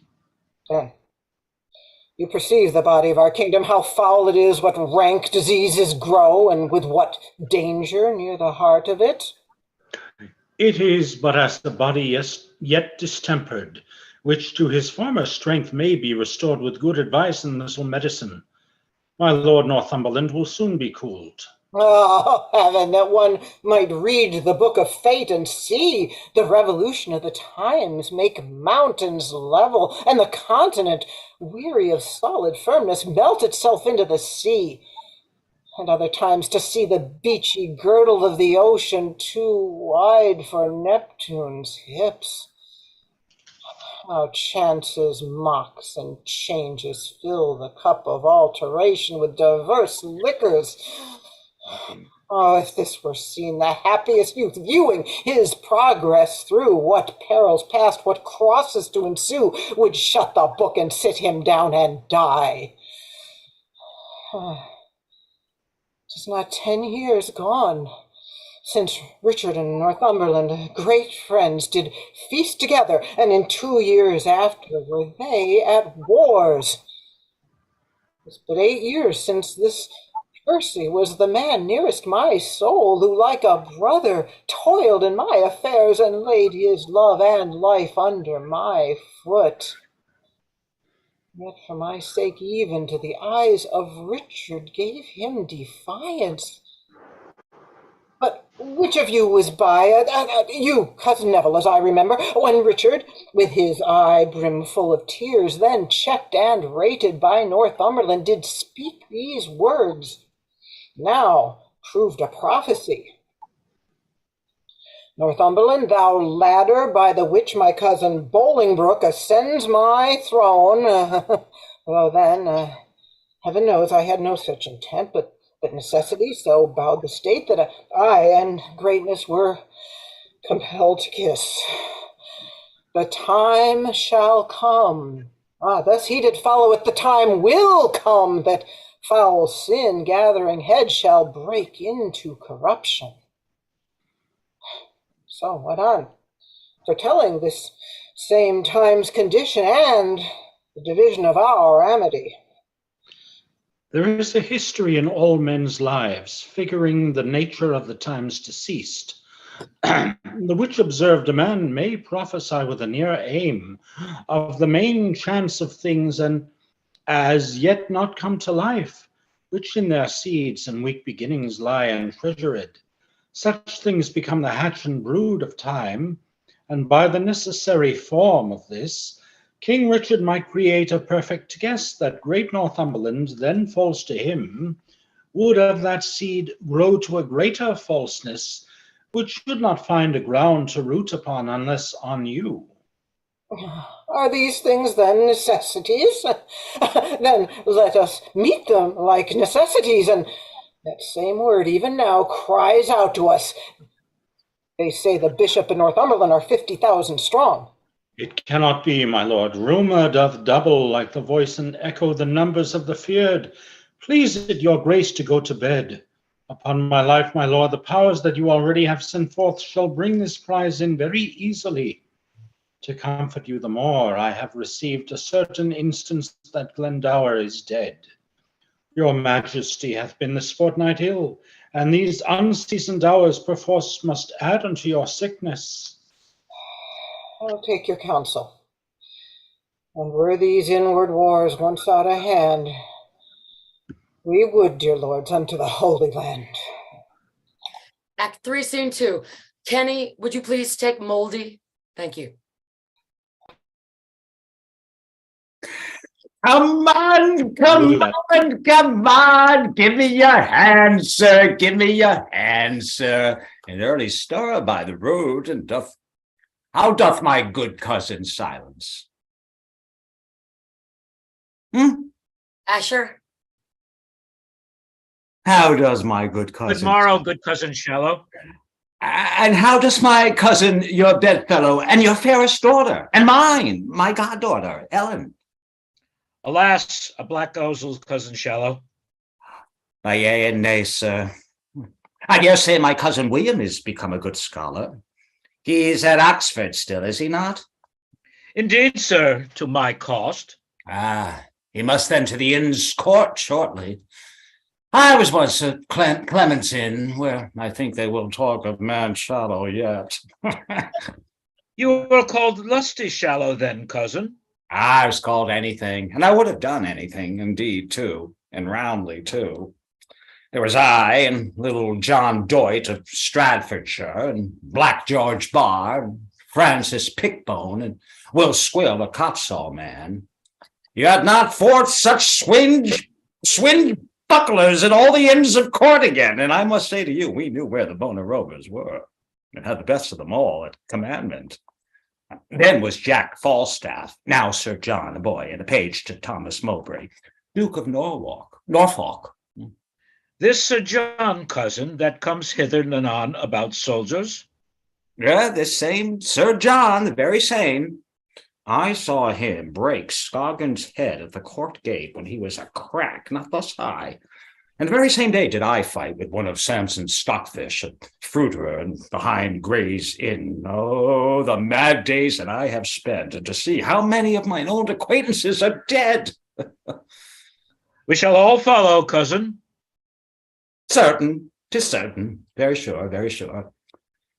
Death is certain to all. All shall die. How a good yoke of bullocks at Stamford Fair. By my troth, I was not there. Death is certain. Is old Dudley of your town living yet? Jesu, dead. It drew a good bow. Dead! See.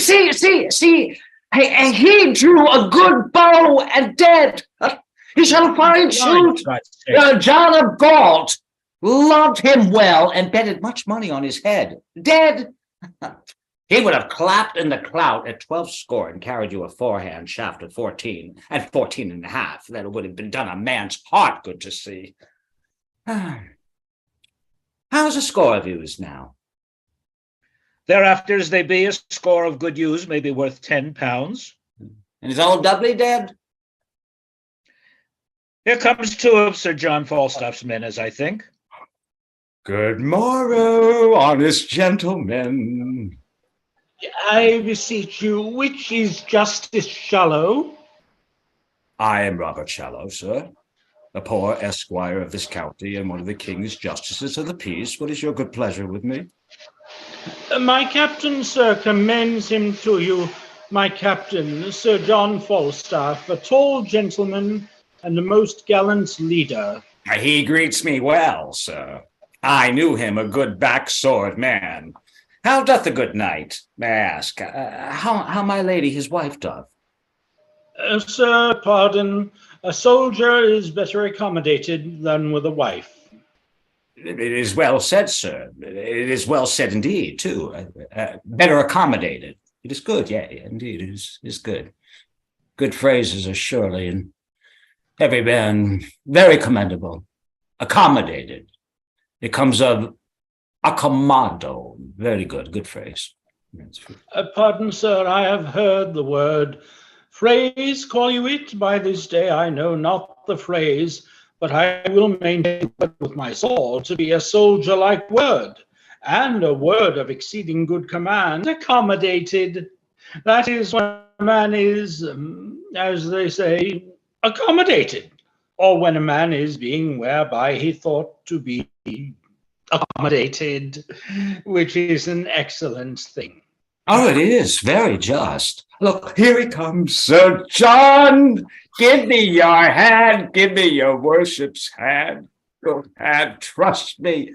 You look well, and you bear your airs very well. Welcome, good Sir John. I am glad to see you well, good Master Robert Shallow. Master Surecard, as I think. No, Sir John. It is my cousin Silence in commission with me. Good, Master Silence. It well befits. You should be of the peace. Your good worship is welcome. Fie, this is hot weather, gentlemen. Have you provided me here a half dozen of sufficient men? Oh, marry, have we, sir. Will you sit? Let me see them, I beseech you. Where's the roll? Where's the roll? Where's the roll? Let me see. So. Yes, Mary. Sir Ralph Mouldy, let them appear as I call. Let them do so. Let them do so. Let me see. Where is Mouldy? Here, if it please you. What think you, Sir John? A good-limbed fellow, young, strong, and of good friends. Is thy name Mouldy? Yea, if it please you. 'Tis the more time thou wert used. Most excellent. Things that are moldy lack use. Very singular. Good. Well said, Sir John. Very well said. Prick him. Okay. I was pricked well enough before. If you could have let me alone, my old aim will be undone now. For one to do her husbandry and her drudgery, you need not to have pricked me. There are other men fitter to go out than I. Go to. Peace, Mouldy. You shall go, Mouldy. It is time you were spent. Spent? Peace, fellow, peace. Stand aside. Know you where you are? For the other, Sir John, let me see. Simon Shadow. Why, Mary, let me have him to sit under. He's like to be a cold soldier. Where's Shadow? Here, Where's sir. Shadow? Oh, Shadow, whose son art thou? My mother's son, sir. Thy mother's son, like enough, and thy father's shadow. So the son of the female is the shadow of the male. It is often so indeed, but not of the father's substance. do you like him, Sir John? Well, shadow will serve for summer. Prick him, for we have a number of shadows to fill up the muster book. Thomas Wart. Where's he? Yes, sir. Is thy name Wart? Yes, sir. Thou art a very ragged Wart. Shall I prick him down, Sir John? It were superfluous, for his apparel is built upon his back, and the whole frame stands upon pins. Prick him no more. You can do it, sir. You can do it. I commend you well. Francis Feeble. Here, sir. Here, What- sir. What trade art thou, Feeble? A woman's tailor, woman's sir. tailor, sir. Shall I prick him, sir? You may. But if he had been a man sailor, he would have pricked you. Wilt thou make as many holes in an enemy's battle as thou hast done in a woman's petticoat? I will do my goodwill, sir. You can have no more. No more. Well said, good woman's tailor. Well said, courageous Feeble. Thou wilt be as valiant as the wrathful dove or the most magnanimous mouse. Prick the woman's tailor well, Master Shallow. Deep, Master Shallow. Both of them. One more, Might have gone, sir. I would thou wert a man's tailor, that thou mightst mend him and make him fit to go. I cannot put him to a private soldier that is the leader of so many thousands. Let that suffice, most forcible Feeble. It It shall shall suffice. suffice. I am bound to thee, Reverend Feeble. Who's the next? Peter Bolkoff of the Green. Yea, Mary, let us see Bullcoff. Yes, sir.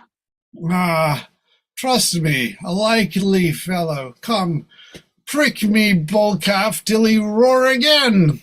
Oh, good, my lord captain. What, dost thou roar before thou art pricked? Oh, sir, I am a diseased man. What disease hast thou? Oh, horse and cold, sir, a cough, sir, which I caught with bringing in the king's affairs upon his coronation day, sir. Come, thou shalt go to the wars in a gown. We will have away thy cold, and I will take such order that thy friend shall ring for thee. Is here all? There's 2 more called than your number. You must have but 4 here, sir. So I pray you go in with me to dinner. Come, I will go drink with you, but I cannot tarry dinner. I am glad to see you in good troth, Master Shallow. Oh, Sir John, do you remember since we lay all night in the windmill in St. George's Field? Oh, no more of that, good Master Shallow. No more of that. It was a merry night. And is Jane Nightwork alive? She lives, Master Shallow. She never could away with me. Never. Never. She would always say she could not abide Master Shallow. I could anger her to the heart. She was then a Bonaroba. Does she hold her own well? Old, Master Shallow. She must be old. She cannot choose but be old. Certain she's old. Had Robin Nightwork, my old Nightwork, before I came to Clement's Inn. What do you think of that silence? Silence. Do you remember that silence? 55 years ago. That's right. That's 55 years ago. That's right, Cousin Silence. That's 55 years ago. This night, and I have seen. Sir John said I will. We have heard the chimes at midnight, Master. Oh, that we have. In faith, Sir John, we have. Our watchword was, "Hey, boys, come, let's to dinner. Come, let's to dinner." Ah, the days that we have seen. Come. Good Master Corporate Bartolf, stand my friend, and here is 4 airy 10 shillings in French crowns for you. In very truth, sir, I had as lief behind, sir, as go. And yet for mine own part, sir, I do not care, but rather because I am unwilling, and for my own part, I have a desire to stay with my friends. Now, sir, I did not care for mine own part so much. Go to, stand aside, and good Master Corporal Captain, for my old dame's sake, stand my friend. She hath nobody to do anything about her when I am gone, and she is old and cannot help herself. You shall have 40, sir. Go to, stand aside. I care not that man can die but once, sweet Oedeth. I will never bear a base mind, if it be my destiny, so. If it be not, so. No man is too good to serve his prince. And let it go which way it will, he that dies this year is quit for the next. Well said. Thou art a good fellow. Yea, I will bear no base mind. Come, sir, which men shall I have? 4 of which you please. Sir, a word with you. I have £3 of free mouldy and bull calf. Go to. Well. Come, Sir John, which 4 will you have? Do you choose for me? Marry then. Moldy, bull calf, feeble, and shadow. Moldy and bull calf for you.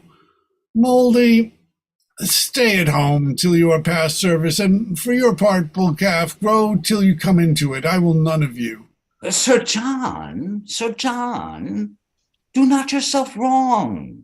They are your likeliest men, and I would have you served with the best. Will you tell me, Master Shallow, how to choose a man? Care I for the limb, the thews, the stature, bulk, and big semblance of man? Give me the spirit, Master Shallow.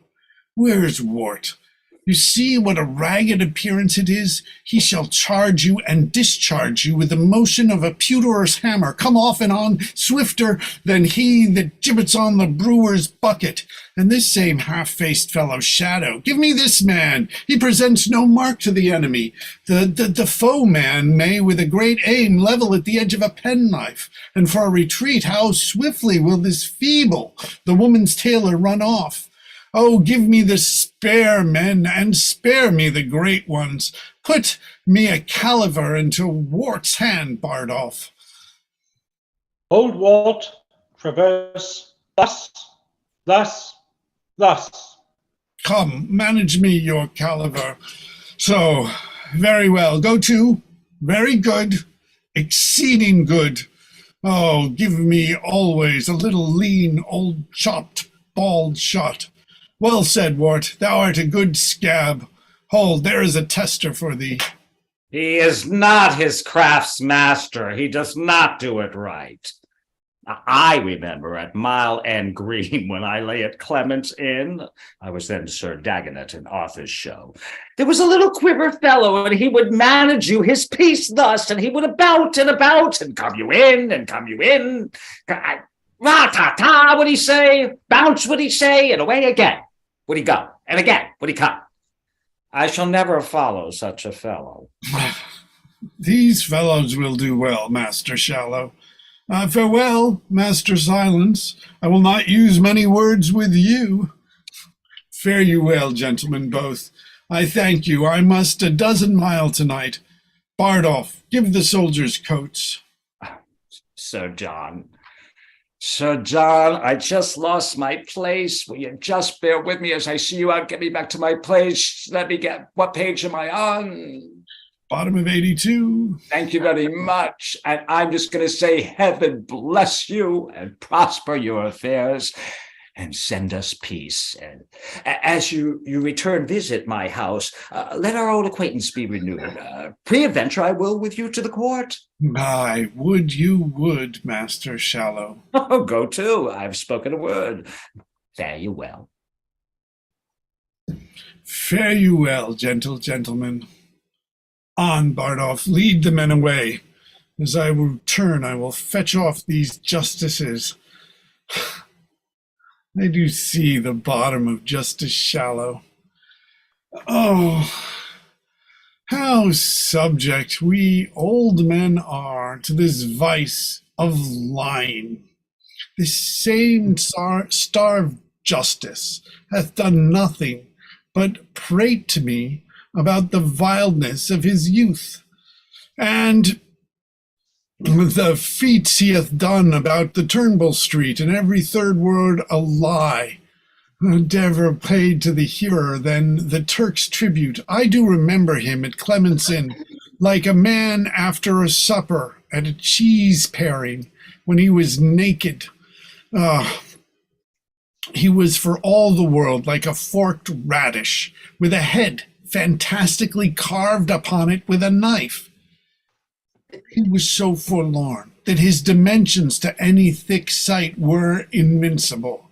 He was that very genius of famine. He came ever in the rearward of fashion, and now is this vice's dagger become a squire, and talks as familiarly of John of Gaunt as if he had been sworn brother to him. And I'll be sworn he never saw him but once in the tilt yard, and then he burst his head for crowding among the marshal's men. I saw it, and told John of Gaunt he beat his own name, for you might have trussed him and all his apparel into an eelskin. The case of a treble hautboy was a mansion for him, a court, and now hath he land and beeves. Well, I will be acquainted with him if I return, and it shall go hard, but I will make him a philosopher's 2 stones to me. If the young dace be a bait for the old pike, I see no reason in the law of nature, but I may snap at him. Let time shape, and there an end. Act 4, Scene 1. Everybody, we've been at it for, well, you know, it's 9:30 now. We've been at it for 2 hours. Do you want to take 5 minutes or no? I don't think so. I think she should keep going. It's a long. All right, keep on going. Keep on going. Act 4, Scene 1. What is this forest called? It's Gold Tree Forest, and it shall please your grace. Here stand, my lords, and send discoverers forth to know the numbers of our enemies. We have sent forth already. 'Tis well done. My friends and brethren in these great affairs, I must acquaint you that I have received new dated letters from Northumberland. Their cold intent, tenure, and substance thus. Here doth he wish his person with such powers as might hold sortance with his quality, the which he could not levy. Whereupon he is retired to ripe his growing fortunes to Scotland, and concludes in hearty prayers that your attempts may overlive the hazard and fearful meeting of their opposites. Kitty? Mowbray, Richard. Kitty? Thus do the hopes we have in him touch ground and dash themselves to pieces. How now, what news? West of this forest, scarcely off. I'll take it, okay? All right. West of this forest, scarcely off a mile, in goodly form, comes on the enemy. And by the ground they hide, I judge their number upon or near the rate of 30,000. The just proportion that we gave them out. Let us sway on and face them in the field. What well-appointed leader fronts us here? I think it is my Lord of Westmoreland. Health and fair greetings from our general, the Prince, Lord John, and Duke of Lancaster. Say on, my Lord of Westmoreland, in peace, what doth concern your coming? Then, my lord, unto your grace do I in chief address the substance of my speech.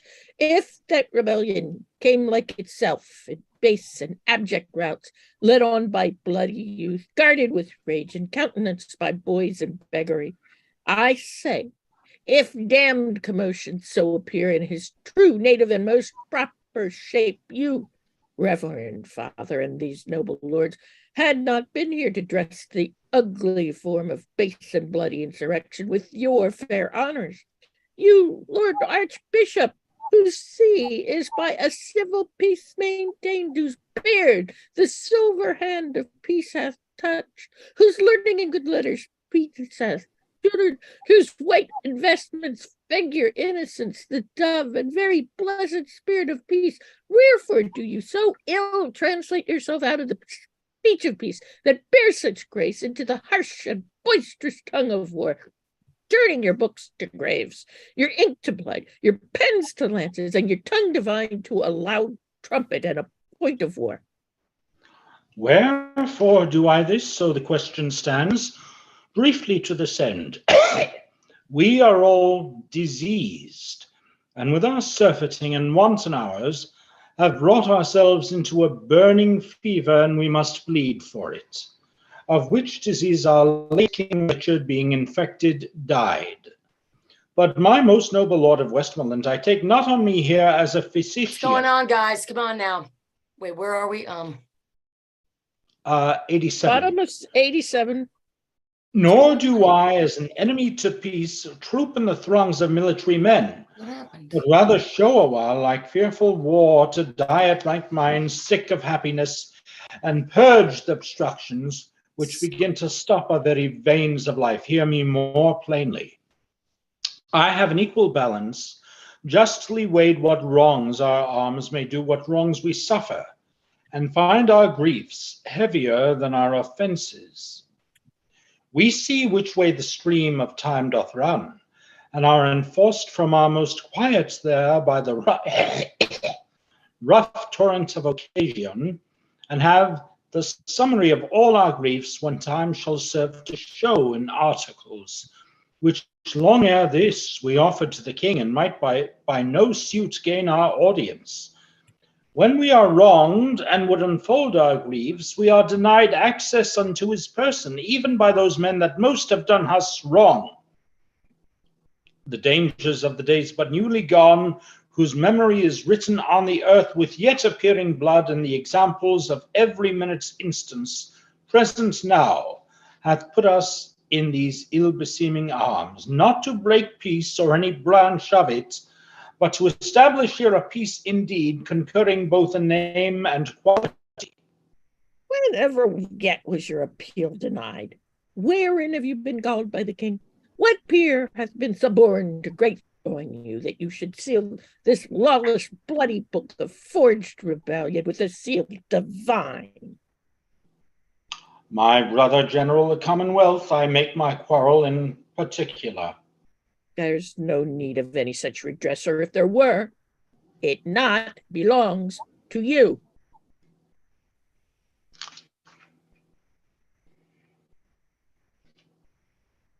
Why not to him? Why not to him in part? And to Go us ahead. all that feel the bruises of the days before and suffer the condition of these times, to lay a heavy and unequal hand upon our honors? Oh, my good Lord Mowbray, construe the times to their necessities, and you shall say, indeed, it is the time, and not the king that doth you injuries. Yet, for your part, it not appears to me, either from the king or in the present time, that you should have an inch of any ground to build a grief on, were you not restored to all the Duke of Norfolk's seigniories, your noble and right remembered fathers. What thing in honor had my father lost that need to be revived and breathed in me? The king that loved him, as the state stood then, was perforce compelled to banish him. And then that Henry Bolingbroke, and he being mounted and both roused in their seats, their neighing coursers daring of the spur, their armed staves in charge, their beavers down, their eyes of fire sparkling through sights of steel, and the loud trumpet blowing them together. Then, when there was nothing could have stayed my father from the breast of Bolingbroke, oh, when the king did throw his warder down, his own life hung upon the staff he threw, then threw he down himself, and all their lives that by indictment and by dint of sword have since miscarried under Bolingbroke. You speak, Lord Mowbray, now you know not what. The Earl of Hereford was reputed then in England the most valiant gentleman, who knows on whom fortune would then have smiled. But if your father had been victor there, had ne'er been born it out of he ne'er had borne it out of Coventry, for all the country in a general voice cried hate upon him, and all their prayers and love were set on Hereford, whom they doted on and blessed and graced and did more than the king. But this is mere digression for my purpose. Here come I from our princely general to know your griefs, to tell you from his grace that he will give you an audience, and wherein it shall appear that your demands are just, you shall enjoy them, everything set off that might so much as think you enemies. But he hath forced us to compel this offer, and it proceeds from policy, not love. Mowbray, you overween to take it so. This offer comes from mercy, not from fear. For lo, within the ken our army lies, upon mine honor, all too confident to give admittance to a thought of fear. Our battle is more full of names than yours, our men more perfect in the use of arms, our armor all as strong, our cause the best. Then reason well, our heart should be as good. Say you not then, our offer is compelled. Well, by my will, we shall admit no parley. That argues but the shame of your offense. A rotten case abides no handling. Hath the Prince John a full commission,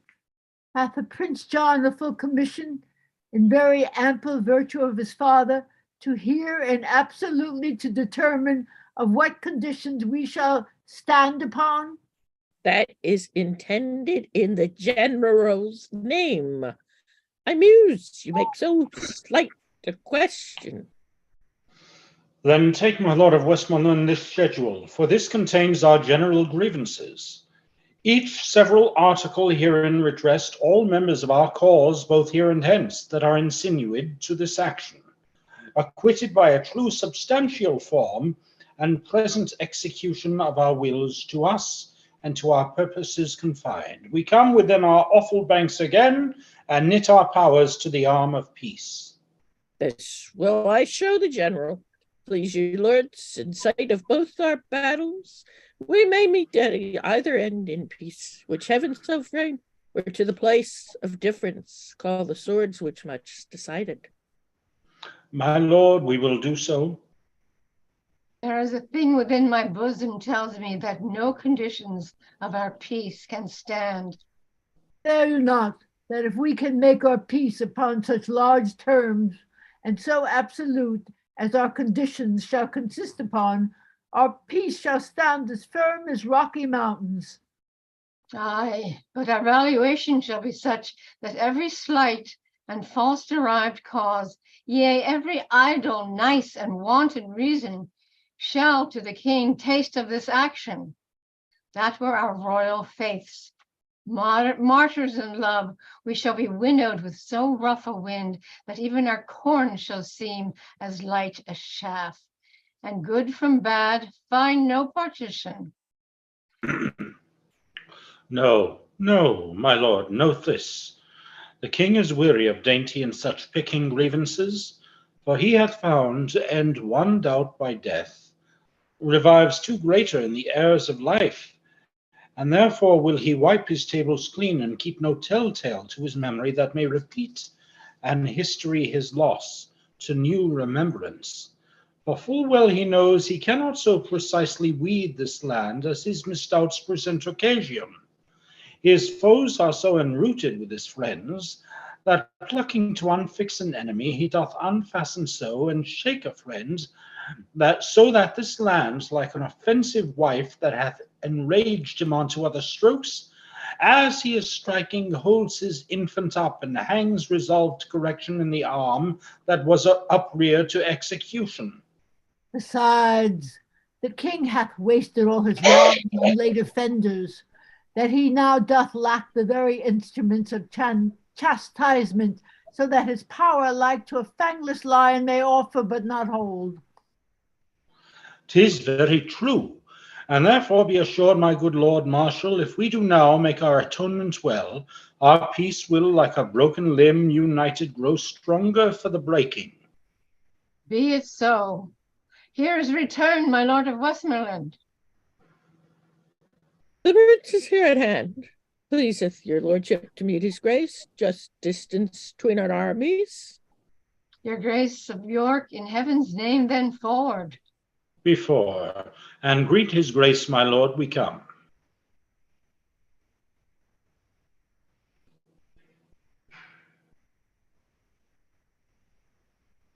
Oh, I'm Prince John now. You are well encountered here, my cousin Mowbray. Good day to you, gentle Lord Archbishop, and so to you, Lord Hastings, and to all. My Lord of York, it better showed with you, when that your flock, assembled by the bell, encircled you, to hear with reverence your exposition on the holy text, than now to see you here an iron man, cheering a row of rebels with your drum, turning the word to sword and life to death. That man that sits within a monarch's heart and ripens in the sunshine of his favor, would he abuse the countenance of the king? Alack, what mischiefs might he set abroach in shadow of such greatness? With you, Lord Bishop, it is even so. Who hath not heard it spoken, how deep you were within the books of heaven?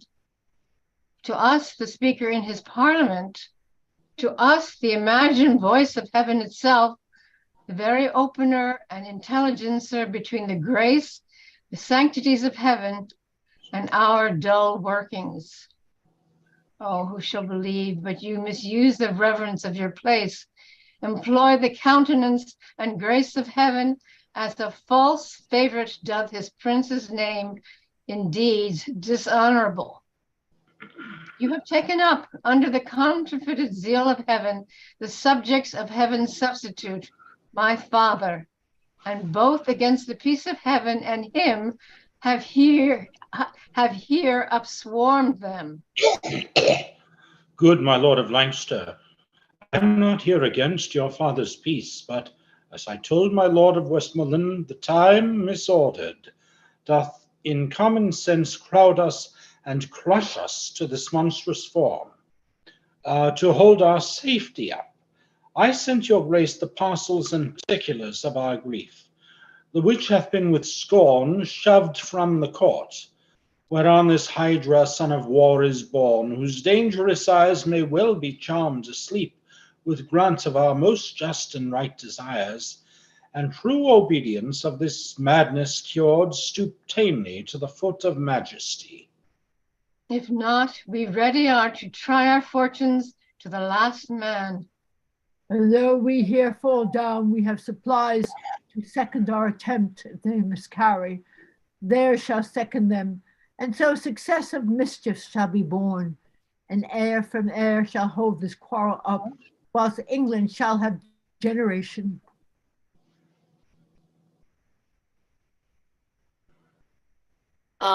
I think that maybe Jennifer should take John from now on, please. Is that possible? Is that okay, Kitty? John? Yeah. Oh, now he's, okay. Well, it's just, it's really becoming not fair to Jennifer here.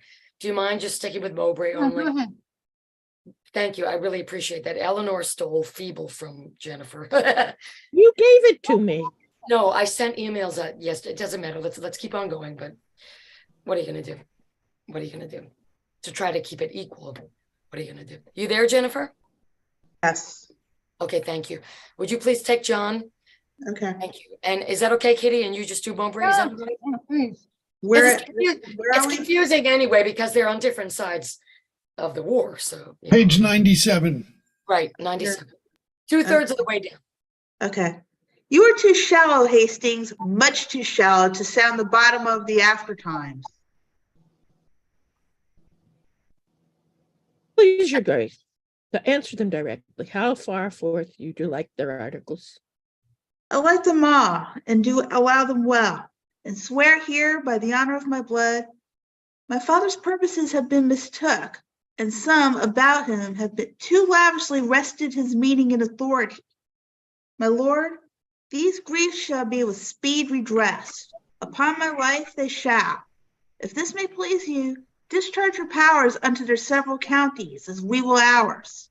And here, between the armies, let's drink together friendly and embrace, that all their eyes may bear their tokens home of our restored love and amity. I take your princely word for these redresses. I give it you, and will maintain my word, and thereupon I drink unto your grace. Go, captain, and deliver to the army this news of peace. Let them have pay and part, I know it. Let them have pay and part. I know it will please them. Hie thee, captain. To you, my noble lord of Westmoreland. I pledge your grace, and if you knew what pains I have bestowed to breed this present peace, you would drink freely, but my love to ye shall show itself more openly hereafter. I do not doubt you. I'm glad of it. Health to my lord and gentle cousin Mowbray. Kitty? Oh, shit, what the? Top of 99, very top of 99. You wish me health and very happy season, for I am on the sudden something ill. Against ill chances men are ever merry, but heaviness foreruns the good event. Therefore be merry, cause since sudden sorrow serves to say thus, some good thing comes tomorrow. Believe me, I am Believe passing. me, I am passing light in spirit. So much the worse, if your own rule be true. The word of peace is rendered. Hark how they shout. This had been cheerful after victory. A peace is of the nature of a conquest, for then both parties nobly are subdued and neither party loser. Go, my lord, and let our army be discharged too. And go, my lord, so please you, let our trains march by us so that we may peruse the men. We should have coped with all. Go, good Lord Hastings, and ere they be dismissed, let them march by. I trust, lords, we shall lie tonight together. Now, cousin, wherefore stands our army still?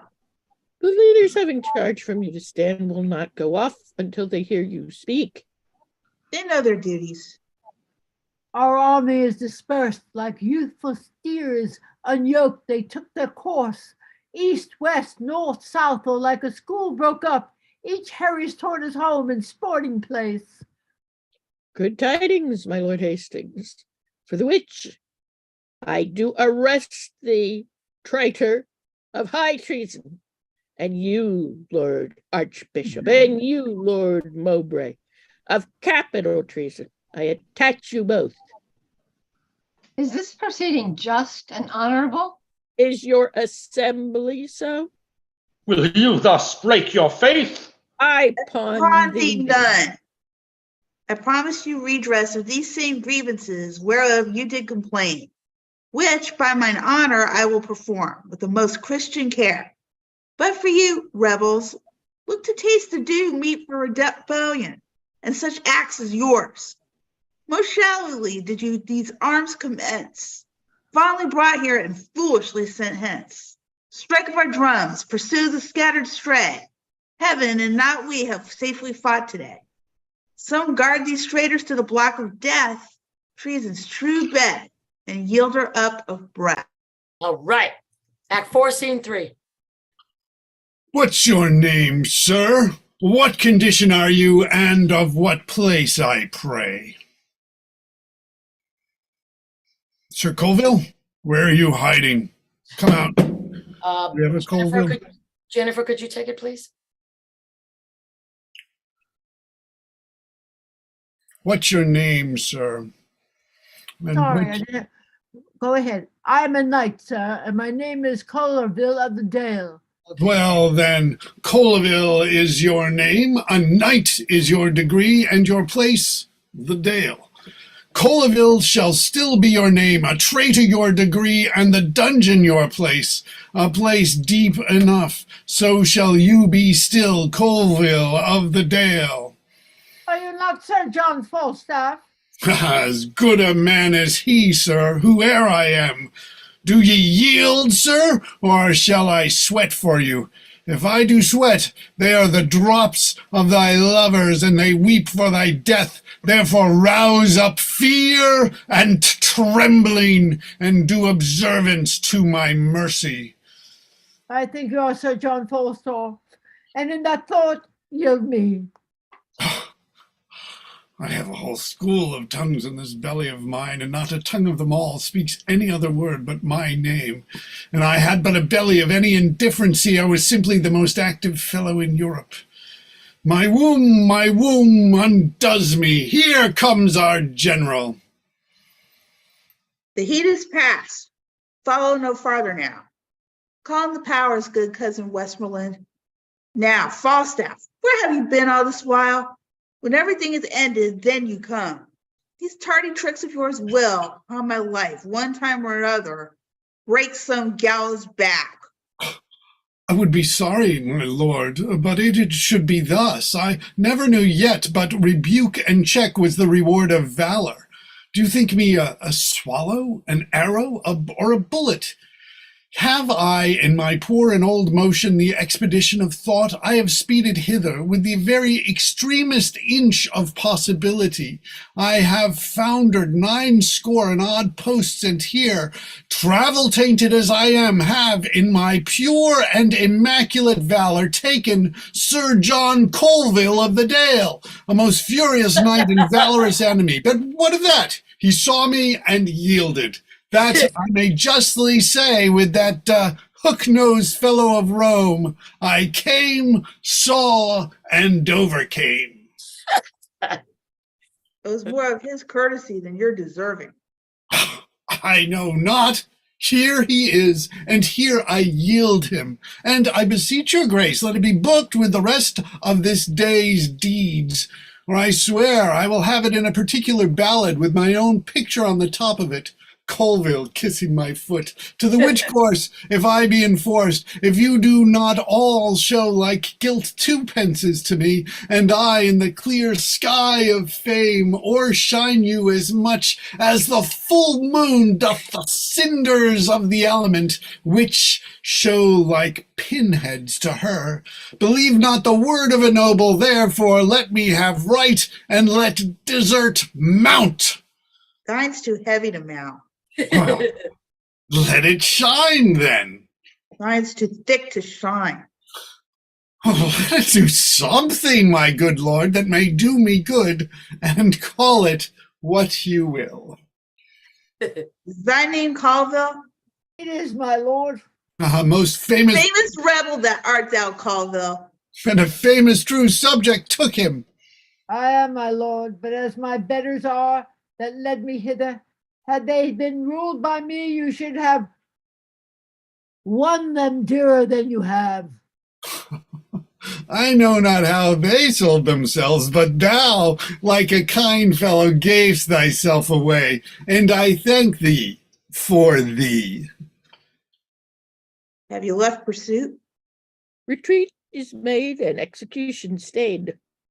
Send Colville with his confederates to York to present execution. Blunt, lead him hence, and see you guard him sure. And now dispatch we towards the court, my lords. I hear the king, my father, is sore sick. Our news shall go before us to his majesty, which, cousin, you shall bear to comfort him. And we with sober speed will follow you. My lord, I beseech you give me leave to go through Gloucestershire when you come to court. Stand, my good lord, pray in your good report. Fare you well, Falstaff. I, in my condition, shall speak better of you than you deserve. I would you had but the wit. 'Twere better than your dukedom. Good faith, this same young sober-blooded boy doth not love me, nor a man cannot make him laugh. But that's no marvel. He drinks no wine. There's never any of these demure boys come to any proof, for thin drink doth so overcool their blood, and making many fish meals, that they fall into a kind of a male green sickness, and then, when they marry, they get wenches. They're generally fools and cowards, which some of us should be too, but for inflammation. A good sherris sack hath a twofold operation in it. It ascends me to the brain, and dries me there all the foolish and dull and cruddy vapours which environ it. It makes it apprehensive, quick, forgative, full of nimble, fiery, and delectable shapes, which delivered o'er to the voice, the tongue, which is the birth, becomes excellent wit. The second property of your excellent sherries is the warming of the blood, which before cold and settle, but left the liver white and pale, which is the badge of pusillanimity and cowardice. But the sherris warms it and makes it course from the inwards to the parts extremis. It illuminateth the face, which, as a beacon, gives warning to all the rest of this little kingdom man to arm. And then the vital commoners and inland petty spirits muster me all to their captain, the heart, who great and puffed up with his retinue doth any deed of courage, and this valor comes of sherris. So that skill in the weapon is nothing without sack, for that sets it a work, and learning a mere hoard of gold kept by a devil till sack commences it and sets it in act and use. Hereof comes it that Prince Harry is valiant. For the cold blood he did naturally inherit of his father, he hath, like lean, sterile, and bare land, manured and husbanded and tilled with excellent endeavour of drinking good and good store of fertile sherries, that he is become very hot and valiant. Ah, if I had 1,000 sons, the first principle I would teach them should be to forswear thin potations and addict themselves to sack. How now, Bardolph? The army is discharged all and gone. Let them go. I'll go through Gloucestershire, and there will I visit Master Robert Shallow, Esquire. I have already him tempering between my finger and my thumb, and shortly will I seal with him. Come, away. Yeah. Act 4, Scene 4. Yeah. Now, lords, if heaven doth give successful end to this debate that bleedeth at our doors, we will our youth lead on to higher fields and draw no swords but what are sanctified. Our navy is dressed, our power collected, our substitutes in absence well invested, and everything lies level to our wish.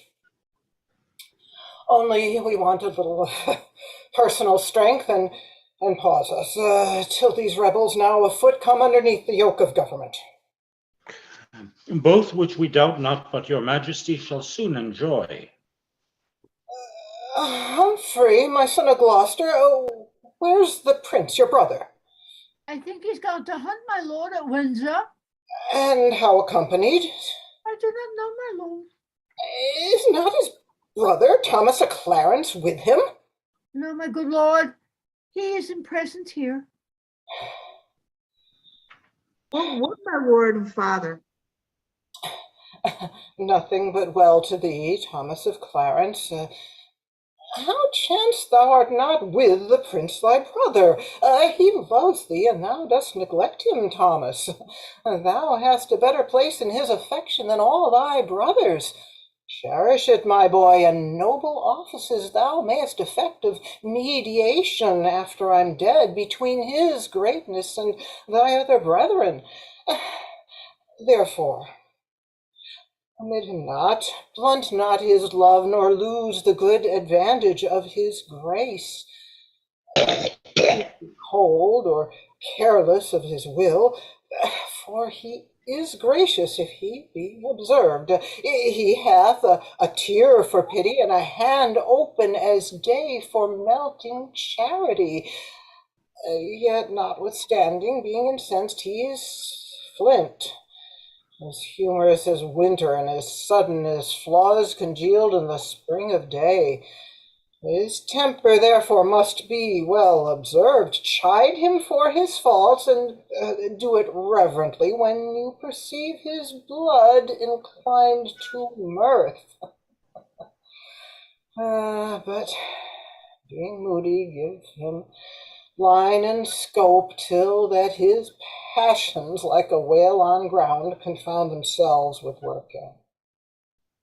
Learn this, Thomas, and thou shalt prove a shelter to thy friends, a hoop of gold to bind thy brothers in with that united vessel of their blood, mingled with venom of suggestion, as force per force of suggestion shall never leak, though it do work as strong as a Contium or rash gunpowder. I shall observe him with all more care and love. Why art thou not at Windsor with him, Thomas? He is not there today. He dines in London. And how accompanied? Canst thou tell that? The points and other his continual followers. Oh, most subject is the fattest soil to weeds, and he, the noble image of my youth, is overspread with them. Therefore my grief stretches itself beyond the hour of my death. The blood weeps from my heart when I do shape in forms imaginary the unguided days and rotten times that you shall look upon when I am sleeping with my ancestors. For when his headstrong riot hath no curb, when rage and hot blood are his counselors, when means and lavish manners meet together, oh, what wings shall his affections fly toward fronting peril and opposed decay? My gracious lord, you look beyond him quite. The prince but studies his companions like a strange tongue, wherein to gain the language 'tis needful that the most immodest word be looked upon and learned, which once attained, your highness knows comes to no farther use but to be known and hated. So, like gross terms, the prince will, in the perfectness of time, cast off his followers, and their memory shall as a pattern or a measure live, by which his grace must meet the lives of others, turning past evils to advantages. 'Tis seldom when the bee doth leave her comb in the dead carrion. What? Who's here? Westmoreland? Health to my sovereign, and you happiness added to that I am to deliver. Prince John, your son, doth kiss your grace's hand. Mowbray, the king, Scroop, Hastings, and all are brought to the correction of your law. There is not now a rebel's sword unsheathed, but peace puts forth her olive everywhere. The manner how this action hath been borne here at more leisure may your highness read, with every course in his particular. Oh, Westmoreland, thou art a summer bird, which ever in the haunch of winter sings the lifting up of day. Look, here's more news. From enemies, heaven keep your majesty, and when they stand against you, may they fall as those that I am come to tell you of. The Earl of Northumberland and the Lord Bardolph, with a great power of English and of Scots, are by the Sheriff of Yorkshire overthrown. The manner and true order of the fight, this packet, please if you contain some large. And wherefore should these good news make me sick? Will fortune never come with both hands full, but write her fair words still in foulest letters?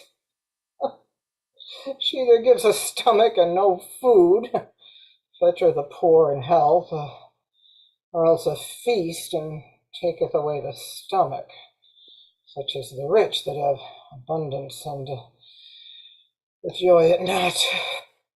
I should rejoice now at this happy news, and now my sight fails and my brain is giddy. Oh,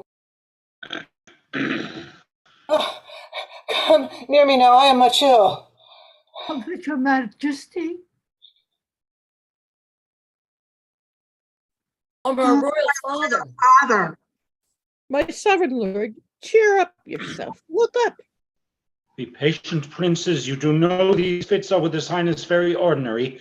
Stand from him, give him air. He'll straight be well. No. He cannot hold out. These pains, the incessant care and labor of his mind, hath wrought the mure that should confine it in. Then that life looks through and will break out. The people fear me, for they do observe unfathered errors and lowly births of nature. The seasons change their manners as the year hath found some months asleep and leaped them over. The river hath thrice flowed, no ebb between.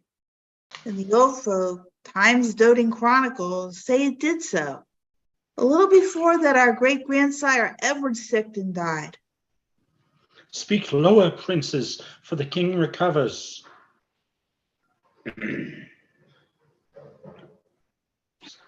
So, I pray you, take me up and bear me hence into some other chamber softly, pray. Act 4, Scene 5. Oh, that there be no noise made, my gentle friends, unless some dull and favorable hand will whisper music to my weary spirit. Call for the music in the other room.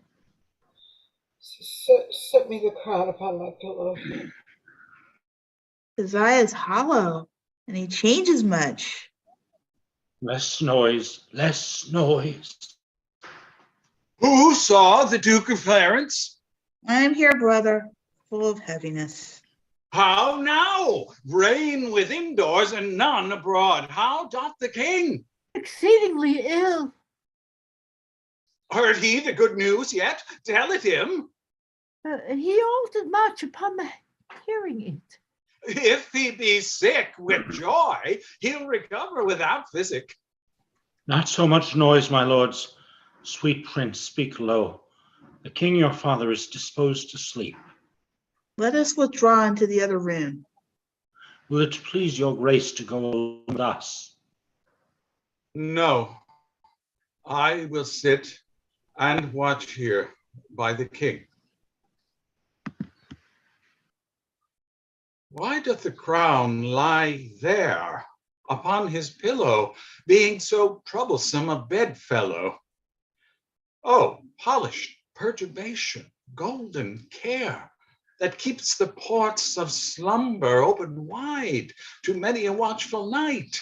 Sleep with it now, yet not so sound and half so deeply sweet as he whose brow with homely big and bound snores out the watch of night. Oh, Majesty, when thou dost pinch thy bearer, thou dost sit like a rich armor worn in the heat of day, that scoldest with safety. By his gates of breath there lies a downly feather which stirs not. Did he suspire that light and weightless down perforce must move? My gracious Lord, my Father, this sleep is sound indeed. This is a sleep that from this golden rye gulf hath divorced so many English kings. Thy due from me is tears and heavy sorrows of the blood, which nature, love, and filial tenderness shall, oh, dear Father, pay thee plenteously.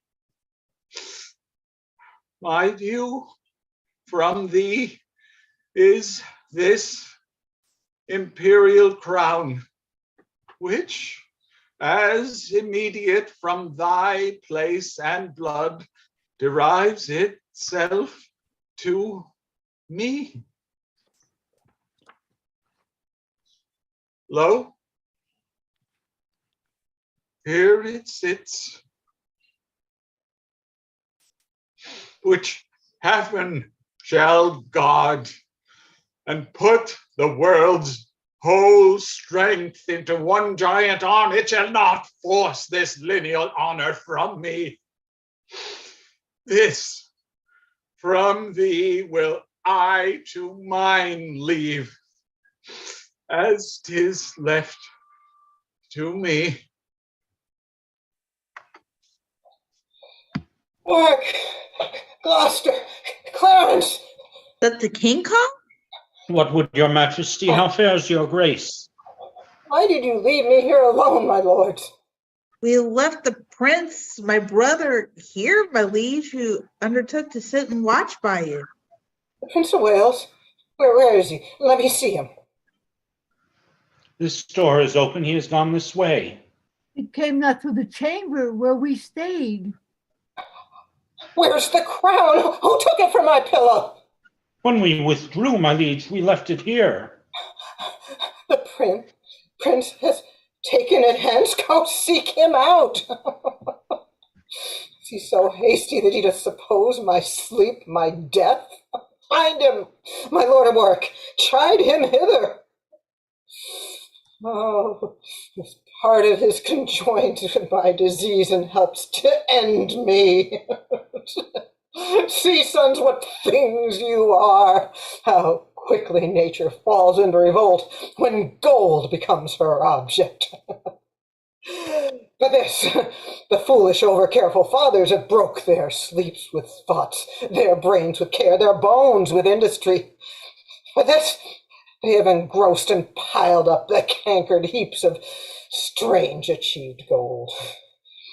For this, they have been thoughtful to invest their sons with arts and martial exercises, when, like the bee, culling from every flower the virtuous sweets, our thighs packed with wax, our mouths with honey, we bring it to the hive and like the bees are murdered for our pains. The bitter taste yields his engrossments to the ending, Father.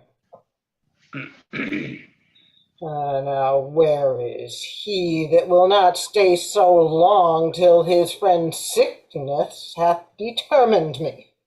My lord, I found the prince in the next room, washing with kindly tears his gentle cheeks with such a deep demeanor, in great sorrow, that tyranny which never quaffed but blood would by beholding him have washed his knife with gentle eye drops. He is coming hither. Wherefore did he take away the crown? Oh, where he comes. Come hither to me, Harry. Depart the chamber. Leave us here alone. I never thought to hear you speak again. My wish was father, Harry, to that thought. I stay too long by thee. I weary thee. Dost thou so hunger for my empty chair that thou wilt needs invest thee with mine honor before thy hour be ripe? Oh, foolish youth, thou seek'st the greatness that will overwhelm thee. Stay but a little, for my cloud of dignity is held from falling with so weak a wind that it will quickly drop. My day is dim.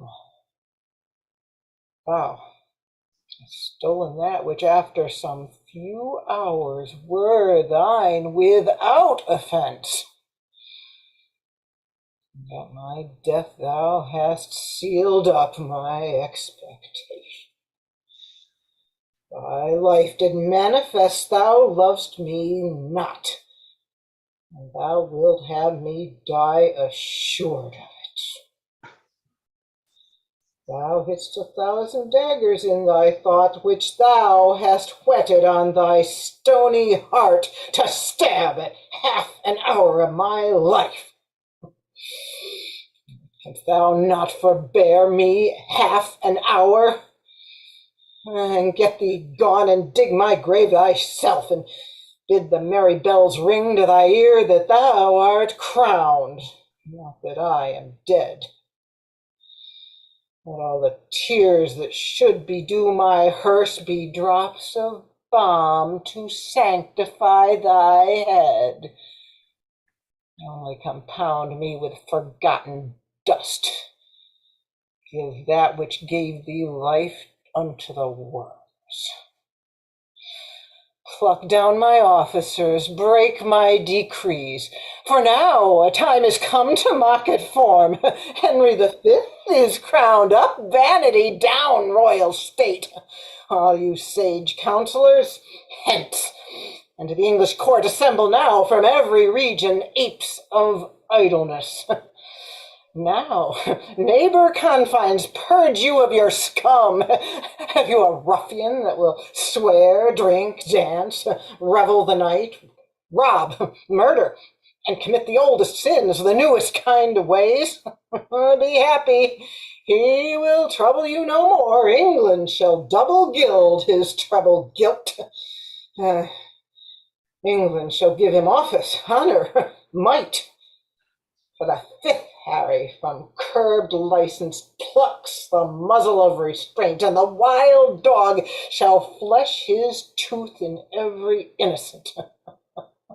Oh, my poor kingdom, sick with civil blows, when that my care could not hold thy riots, what wilt thou do when riot is thy care? Thou wilt be a wilderness again, peopled with wolves, my old inhabitants. Oh, pardon me, my liege. But for my tears, the moist impediments unto my speech, I had forestalled this dear and deep rebuke. ere you with grief had spoke, and I had heard the course of it so far. There is your crown, and he that wears the crown immortally long guarded yours. If I effected more than as your honor and as your renown, let me no more from this obedience rise, which my most true and inward duteous spirit teacheth this prostrate and exterior bending. Heaven witness with me, when I here came in and found no course of breath within your majesty, how cold it struck my heart. If I do fain, oh, let me in my present will mildness die, and never live to show the incredulous world the noble change that I have purposed. Coming to look on you, thinking you dead, and dead almost my leave to think you were, I spake unto the crown as having sense, and thus upbraided it. The care on thee depending hath fed upon the body of my father. Therefore thou best of gold art worst of gold. Other less fine in carat is more precious, preserving life in medicine potable. But thou, most fine, most honored, most renowned, hast eaten the bearer up. Thus, my royal liege, accusing it,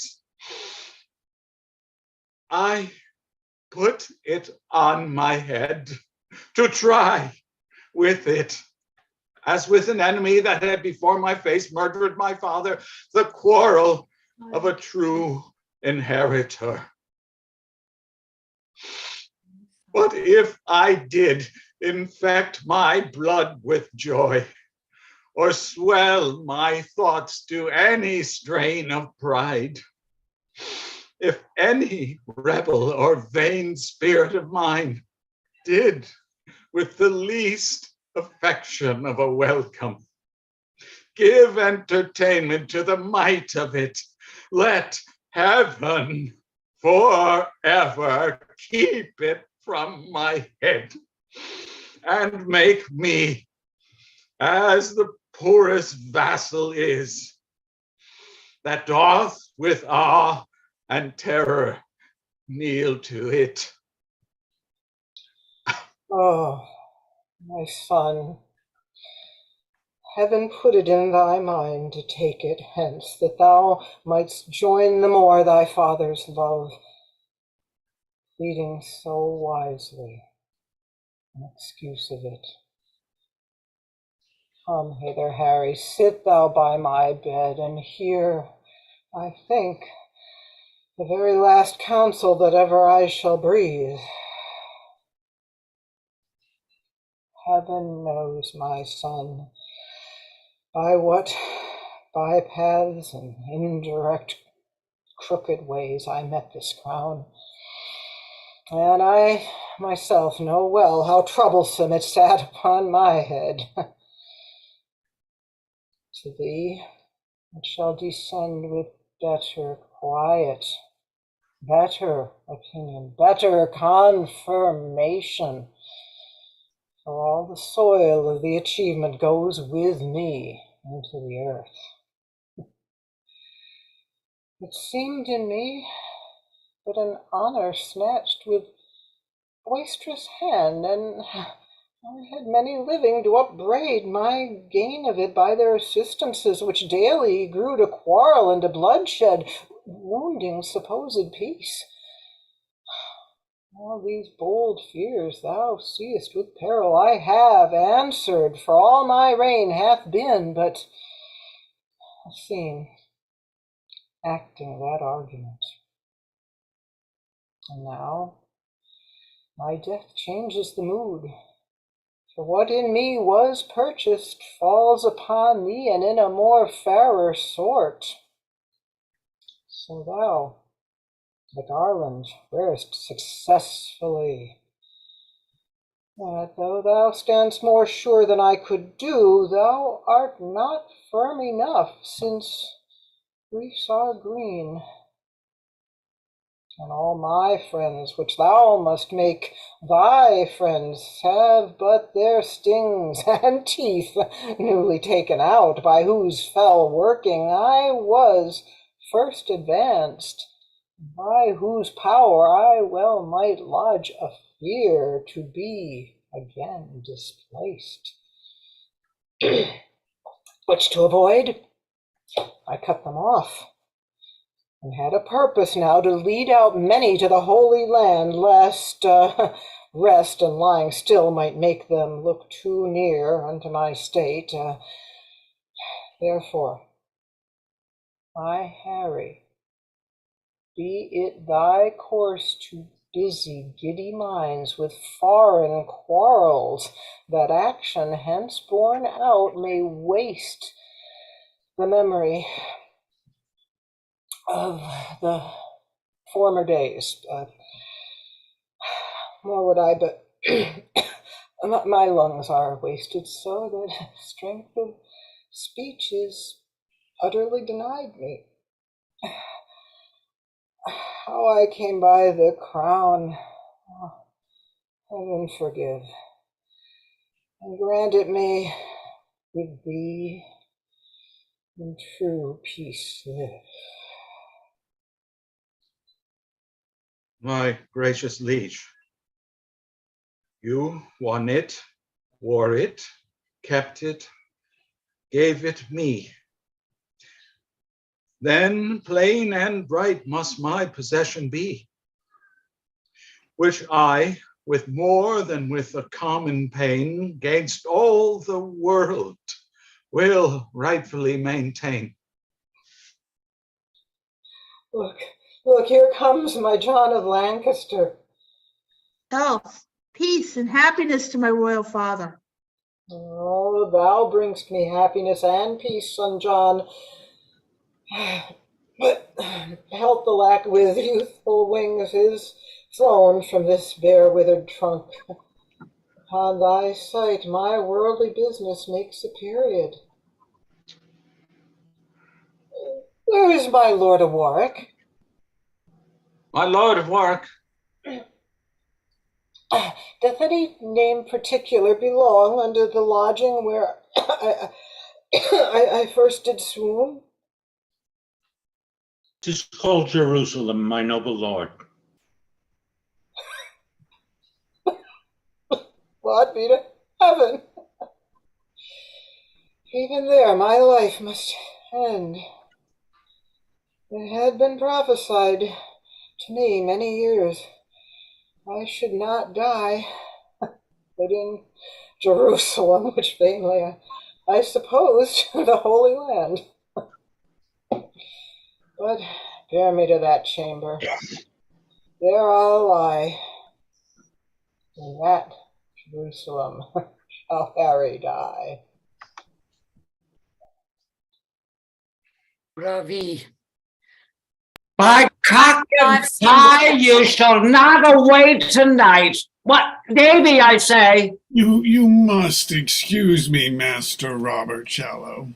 I will not excuse you. You shall not be excused. Excuses shall not be admitted. There is no excuse shall serve. You shall not be excused. But Davy. Here, sir. Davy, let me see. Davy, let me see. William Cook, bid him come hither. Sir John, you shall not be excused. Marry, sir, thus. Those precepts cannot be served. And again, sir, shall we sow the headland with wheat? With red wheat, Davy. But for William Cook, are there no young pigeons? Yes, sir. Here is now the smith's note for shoeing and plough irons. Let it be cast and paid. Sir John, you shall not be excused. Sir, a new link to the bucket must needs be had. And sir, do you mean to stop any of William's wages about the sack he lost the other day at Hinkley Fair? He shall answer it. Some pigeons, Davy, a couple of short-legged hens, a joint of mutton, and any pretty little tiny kickshaws. Tell William Cook. Doth the man of war stay all night, sir? Yes, Davy, I will use him well. A friend in the court is better than a penny in purse. Use his men well, Davy, for they are arrant knaves and will backbite. No worse than they are bitten, sir, for they have marvelous foul linen. Yeah, well conceded, Davy, well conceded. About thy business, Davy. I beseech you, sir, to countenance William Visor of Woncott against Clement Perks of the Hill. There are many complaints, Davy, against that visor. That visor is an arrant knave, on my knowledge. I grant your worship that he is a knave, sir. But yet heaven forbid, sir, but a knave should have some countenance at his friend's request. An honest man, sir, is able to speak for himself when a knave is not. I have served your worship truly, sir, these 8 years, and if I cannot once or twice in a quarter bear out a knave against an honest man, I have but a very little credit with your worship. The knave is mine honest friend, sir. Therefore, I beseech your worship, let it be countenanced. Go to. I shall see he shall have no wrong. Look about, Davy. Where are you, Sir John? Come up with your boots. Give me your hand, Master Bottoff. I am glad to see your worship. I thank thee with all my heart, kind Master Bottoff, and welcome my tall fellow. Come, Sir John. I'll follow you, good Master Shallow. Bardolph, look to our horses. If I were sauced into quantities, I should make 4 dozen of such bearded hermit staves as Master Shallow. It is a wonderful thing to see the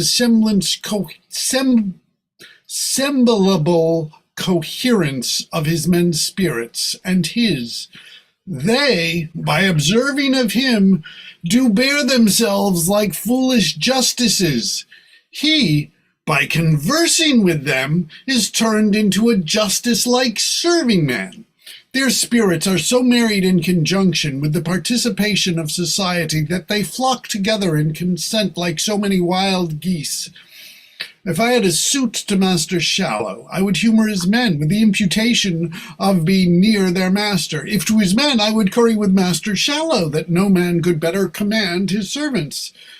It is certain that either wise bearing or ignorant carriage is caught, as men take diseases one of another. Therefore, let men take heed of their company. I will devise matter enough out of this Shallow to keep Prince Harry in continual laughter, the wearing out of 6 fashions, which is 4 terms, or 2 actions, and he shall laugh with intervallums. Oh, it is much that a lie with a slight oath and a jest with a sad brow will do with a fellow that never had the ache in his shoulders. Oh, you shall see him laugh till his face be like a wet cloak ill laid up. Sir John! I come, Master Shallow, I come, Master Shallow. Act 5, Scene 2. How now, my Lord Chief Justice, whither away? My Lord Chief Justice? Asher? How doth the king? Exceeding well. His cares are now all ended. I hope not dead. He's walked the way of nature, and to our purposes he lives no more. I would his majesty had called me with him. The service that I truly did his life hath left me open to all injuries. Indeed, I think the young king loves you not. I know he doth not, and do arm myself to welcome the condition of the time, which cannot look more hideously upon me than I have drawn it in my fantasy. Here come the heavy issue of dead Harry. Oh, that the living Harry had the temper of him, the worst of these 3 gentlemen. How many nobles then should hold their places that must strike sail to spirits of wild sort? Oh God, I fear all will be overturned.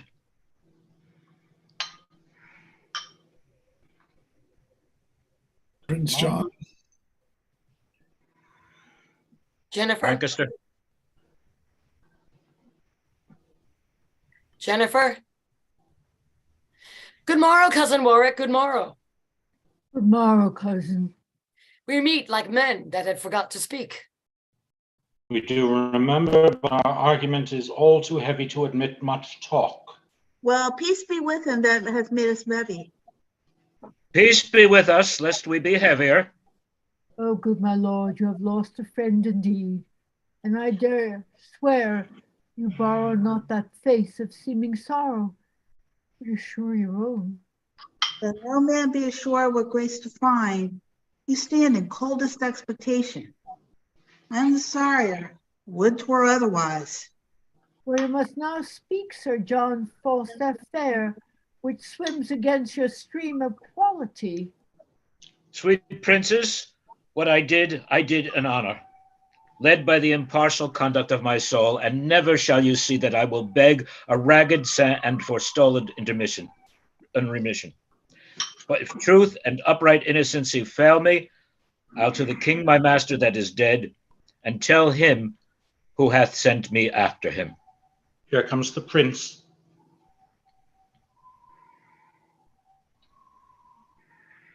Good morrow, and God save your majesty.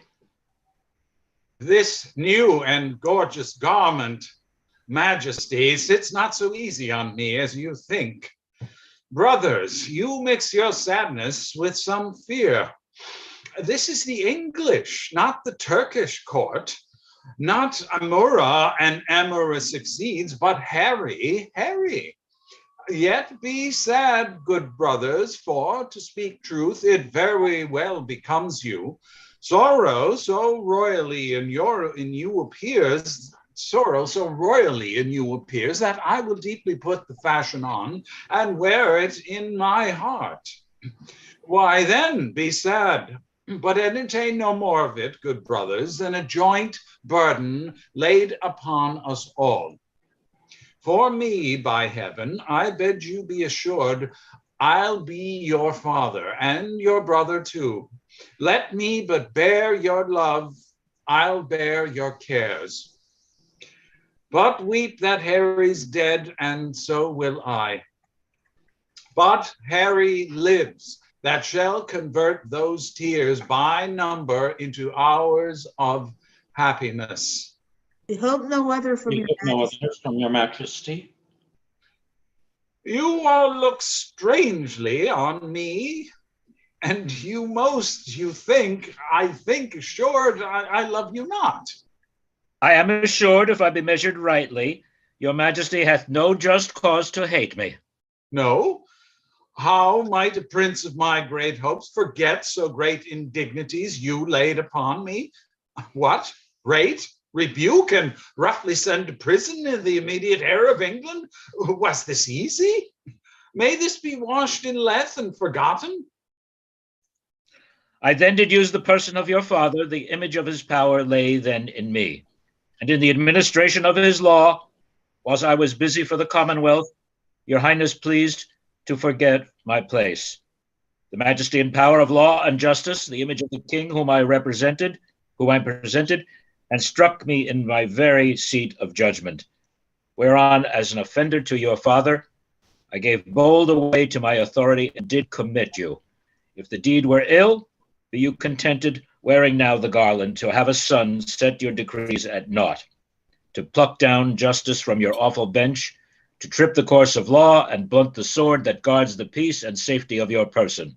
Nay, more, to spurn at your most royal image and mock your workings in a second body.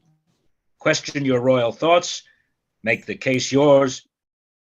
Be now the father and propose a son, hear your own dignity so much profaned, see you most dreadful laws so loosely slighted, behold yourself so by a son disdained, and then imagine me taking your part and in your power soft silencing your son. And as you are king, speak in your state. What I have done that misbecame my place, my person, my liege's sovereignty. You are right, Justice, and you weigh this well. therefore still bear the balance and the sword. And I do wish your honors may increase till you do live to see a son of mine offend you and obey you as I did. So shall I live to speak my father's words. Happy am I that have a man so bold that dares do justice on my proper son, and no less happy having such a son that would deliver up his greatness so into the hands of justice. You did commit me, for which I do commit into your hand the unstained sword that you have used to bear, with this remembrance that you used the same with the like bold, just, and impartial spirit as you have done against me. There is my hand. You shall be as a father to my youth.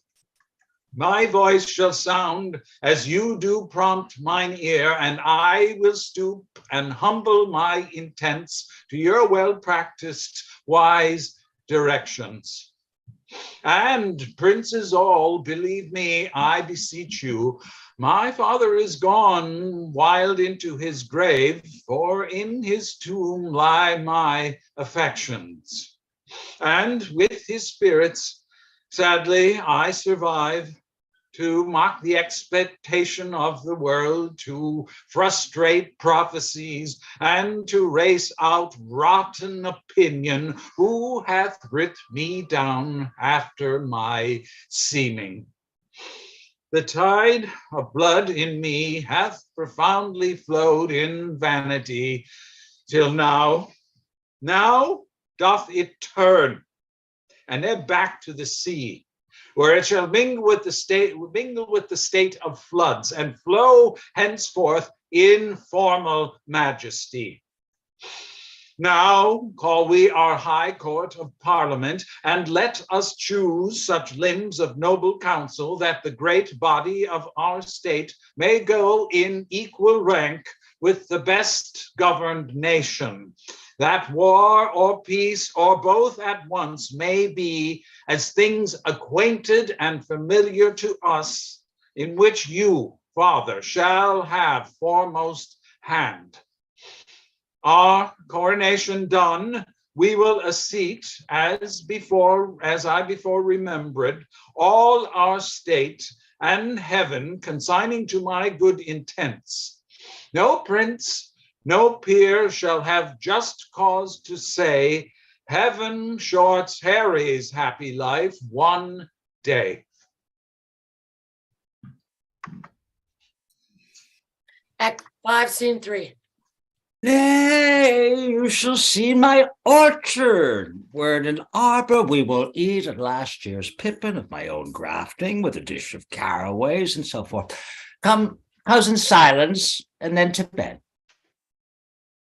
You have here a goodly dwelling, and a rich. Baron, beggars all. Sir John, very good air. Spread, Davy. Well said, Davy.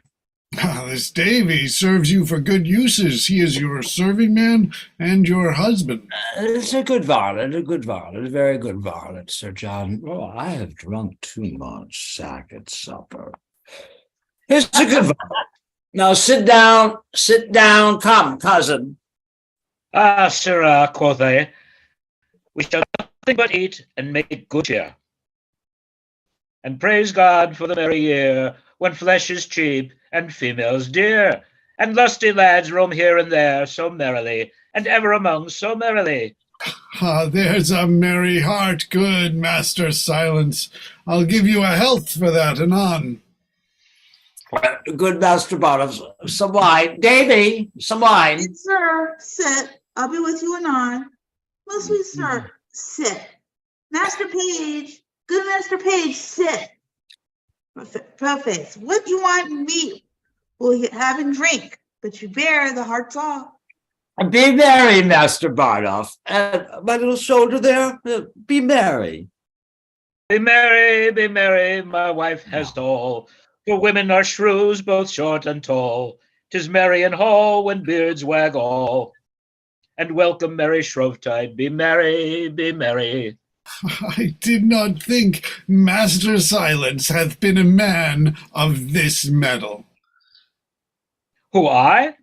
I have been married twice and once ere now. There's additional leather coats for you. Davy! Your worship, I'll be with you straight. A cup of wine, sir? A cup of wine that's brisk and fine, and drink unto the layman mine. And a merry heart lives longer. Well said, Master Silence. And we shall be merry now, comes the sweet of the night. Health and long life to you, Master Silence. Fill the cup and let it come. I'll pledge you a mile to the bottom. Honest Bardolph, welcome. And if thou wants anything, and wilt not call, beshrew thy heart. Oh, welcome, my little tiny thief. And welcome indeed, too. I'll drink to Master Bardolph and to all the Cavalaros about London. I hope to see London once ere I die. If I might see you there, Davy. Oh, you'll crack a court together, ha! Will you not, Master Bardolph? Yes, sir, in a pottle pot. I thank thee. The knave will stick by thee, I can assure ye that. He will not out. He is true bred. And I'll stick by him, sir. There spoke a king. Laugh nothing. Be merry. Look, look. Who's at the door? Who knocks? Why, now you have done me right. Do me right and dub me knight. Samingo.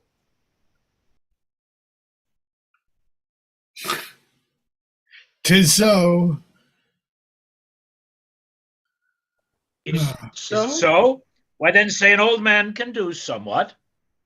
If it pleased your worship, there's one pistol come from the court with news. Oh, from the court. Let him come in. How now, Pistol? Sir John, save you, sir. What wind blew you hither, Pistol? Not the ill wind which blows none to good, sweet knight. Thou art now the one of the greatest men in the realm. By your lady, I think he be, but Goodman Puff at Barson. Puff the like most recreant coward base. Sir John, I am thy pistol and thy friend. Helter skelter have I rode to thee, and tidings do I bring, and lucky joys, and golden times, and happy news of price. I prithee now, deliver them like a man of this world. A foot draught for the world, and worldlings base. I speak of Africa, and golden joys. Oh, base Assyrian knight, what is thy news? Let King Kovitha know the truth thereof. And Robin Hood, Scarlet, and John. Shall dunghill curs confront the helicopters? And shall good news be baffled? Then pistol lay thy head in fury's lap. Honest gentlemen, I know not your breeding. Why then lament therefore? Give me pardon, sir, if you shall. You come with news from the court, I take it, and there is but two ways, either to utter them or to conceal them. I am, sir, under the king in some authority. Under which king, Bezonian? Speak or die. Under King Harry. Harry the Fourth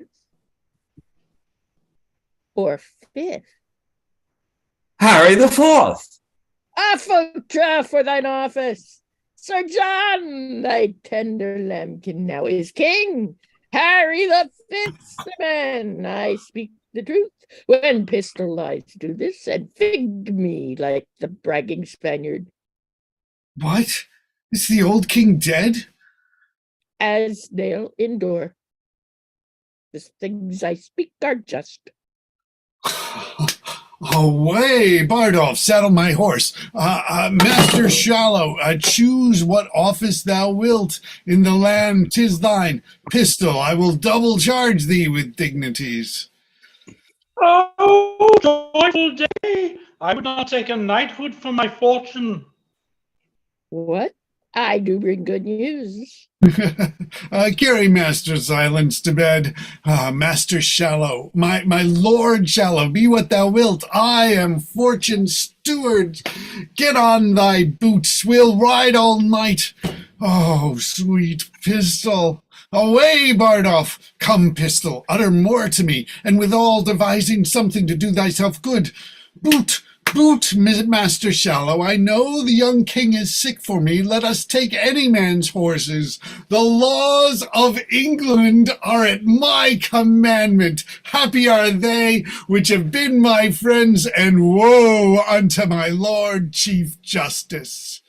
Let vultures vile seize on his lungs also. Where is the life that late I led, say they? Why, here it is. Welcome those pleasant days. Act 5, Scene 4. No, thou arrant knave! I would I might die, that I might have thee hanged. Thou hast drawn my shoulder out of joint. The constables have delivered her over to me, and she shall have whipping sure enough, I warrant her. There has been a man or two lately killed about her. Nuthook, you lie. Come on, I'll tell thee what, thou damned trot-fitted rascal. If the child I now go with do miscarry, thou hadst better thou had struck thy mother and paper. Oh, that Sir John would come, he would make this a bloody day to somebody, but I would the fruit of her womb might miscarry. If it do, you shall have a dozen of cushions again. You have but 11 now. Come, I charge you both go with me, for the man is dead that you and Pistol beat among you. I tell thee what, thou thin man in his censer, I will have you as soundly swinged for this, you blue-bottomed rogue, you filthy famished correctioner. If you not be swinged, I'll forswear half turtles. Come, you she-knight errant, come. Oh, that right should thus overcome might. Well, of sufferance comes ease. Come, you rogues, come. Bring me to a justice. Yes, come, you starved bloodhound. Goodman Death, Goodman Bones. Thou anatomy, thou. Yeah, come, you thin thing, you right, you come, you rascal. Very well. Yeah. Act 5, Scene 5.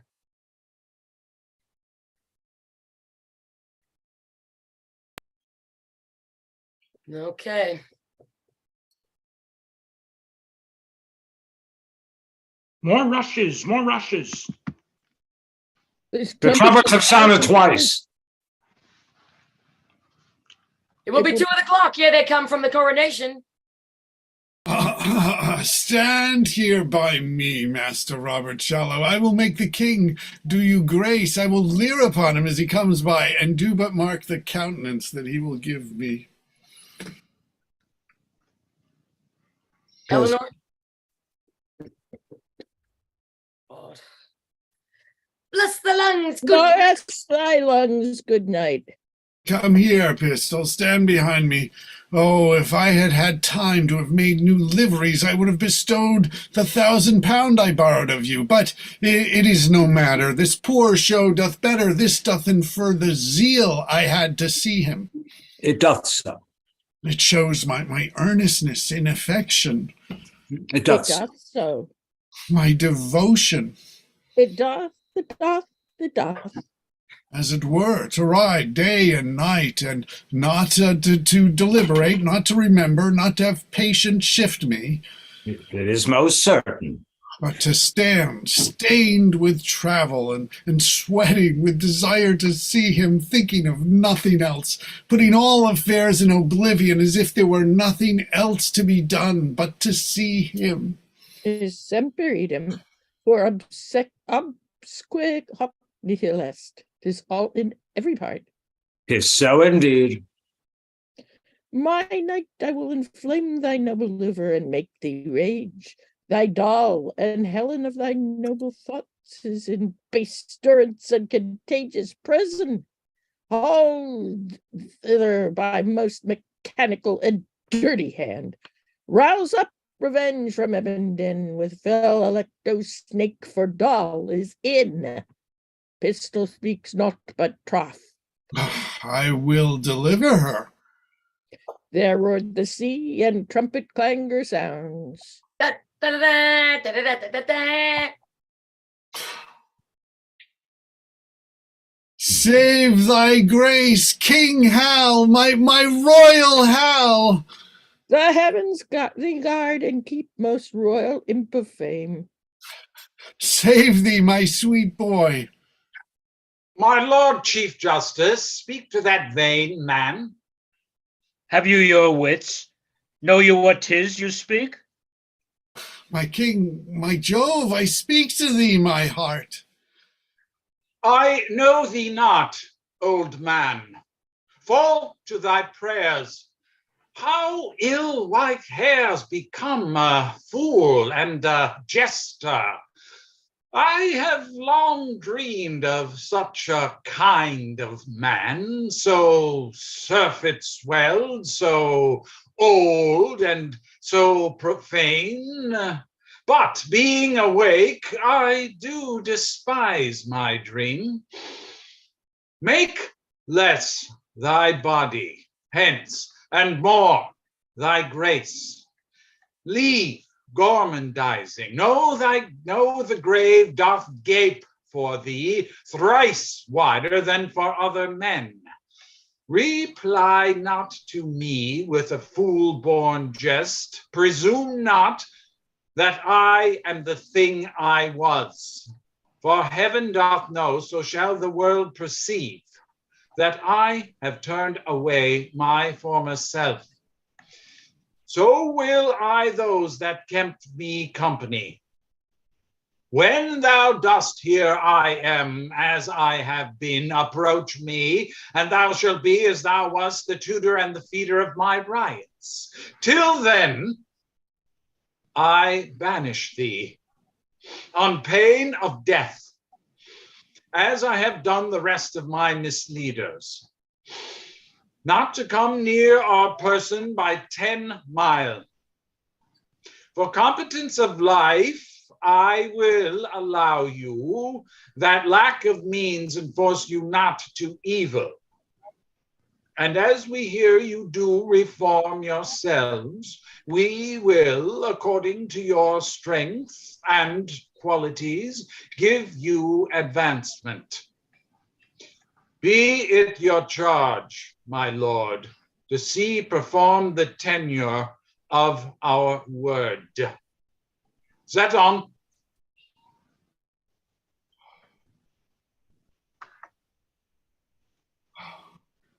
Master Shallow, I owe you £1,000. I marry Sir John, which I beseech you let me have home with me. That can hardly be, Master Shallow. Do not you grieve at this. I shall be sent for in private to him. Oh, look you, he must seem thus to the world. Fear not your advancement. I will be the man yet that shall make you great. I cannot well perceive how, unless you should give me your doublet and stuff me out with straw. I beseech you, good Sir John, let me have 500 of my 1,000. I will be as good as my word. This that you heard was but a color. A color I fear that you will die in, Sir John. Fear no colors. Go with me to dinner. Come, Lieutenant Pistol, come, Bardolph. I'll be sent for soon at night. I guess we can get away from here since the Chief Justice isn't here to take us off to the fleet. Go, Let's Terry, scram, guys. Go carry Sir John Falstaff to the fleet. Take all his company along with him. My lord, my lord. I cannot now speak. I will hear you soon. Take them away. Si fortuna me tormenta, spera me contento. I like this fair proceeding of the king's. He hath intent his wanted followers shall all be very well provided for. But all are banished, so their conversations appear more wise and modest to the world. And so they are. The king hath called his parliament, my lord. He hath. I will lay odds that ere this year expire, we bear our civil swords and native fires as far as France. I hear a bird so sing whose music to my thinking pleased the king. Come, will you hence?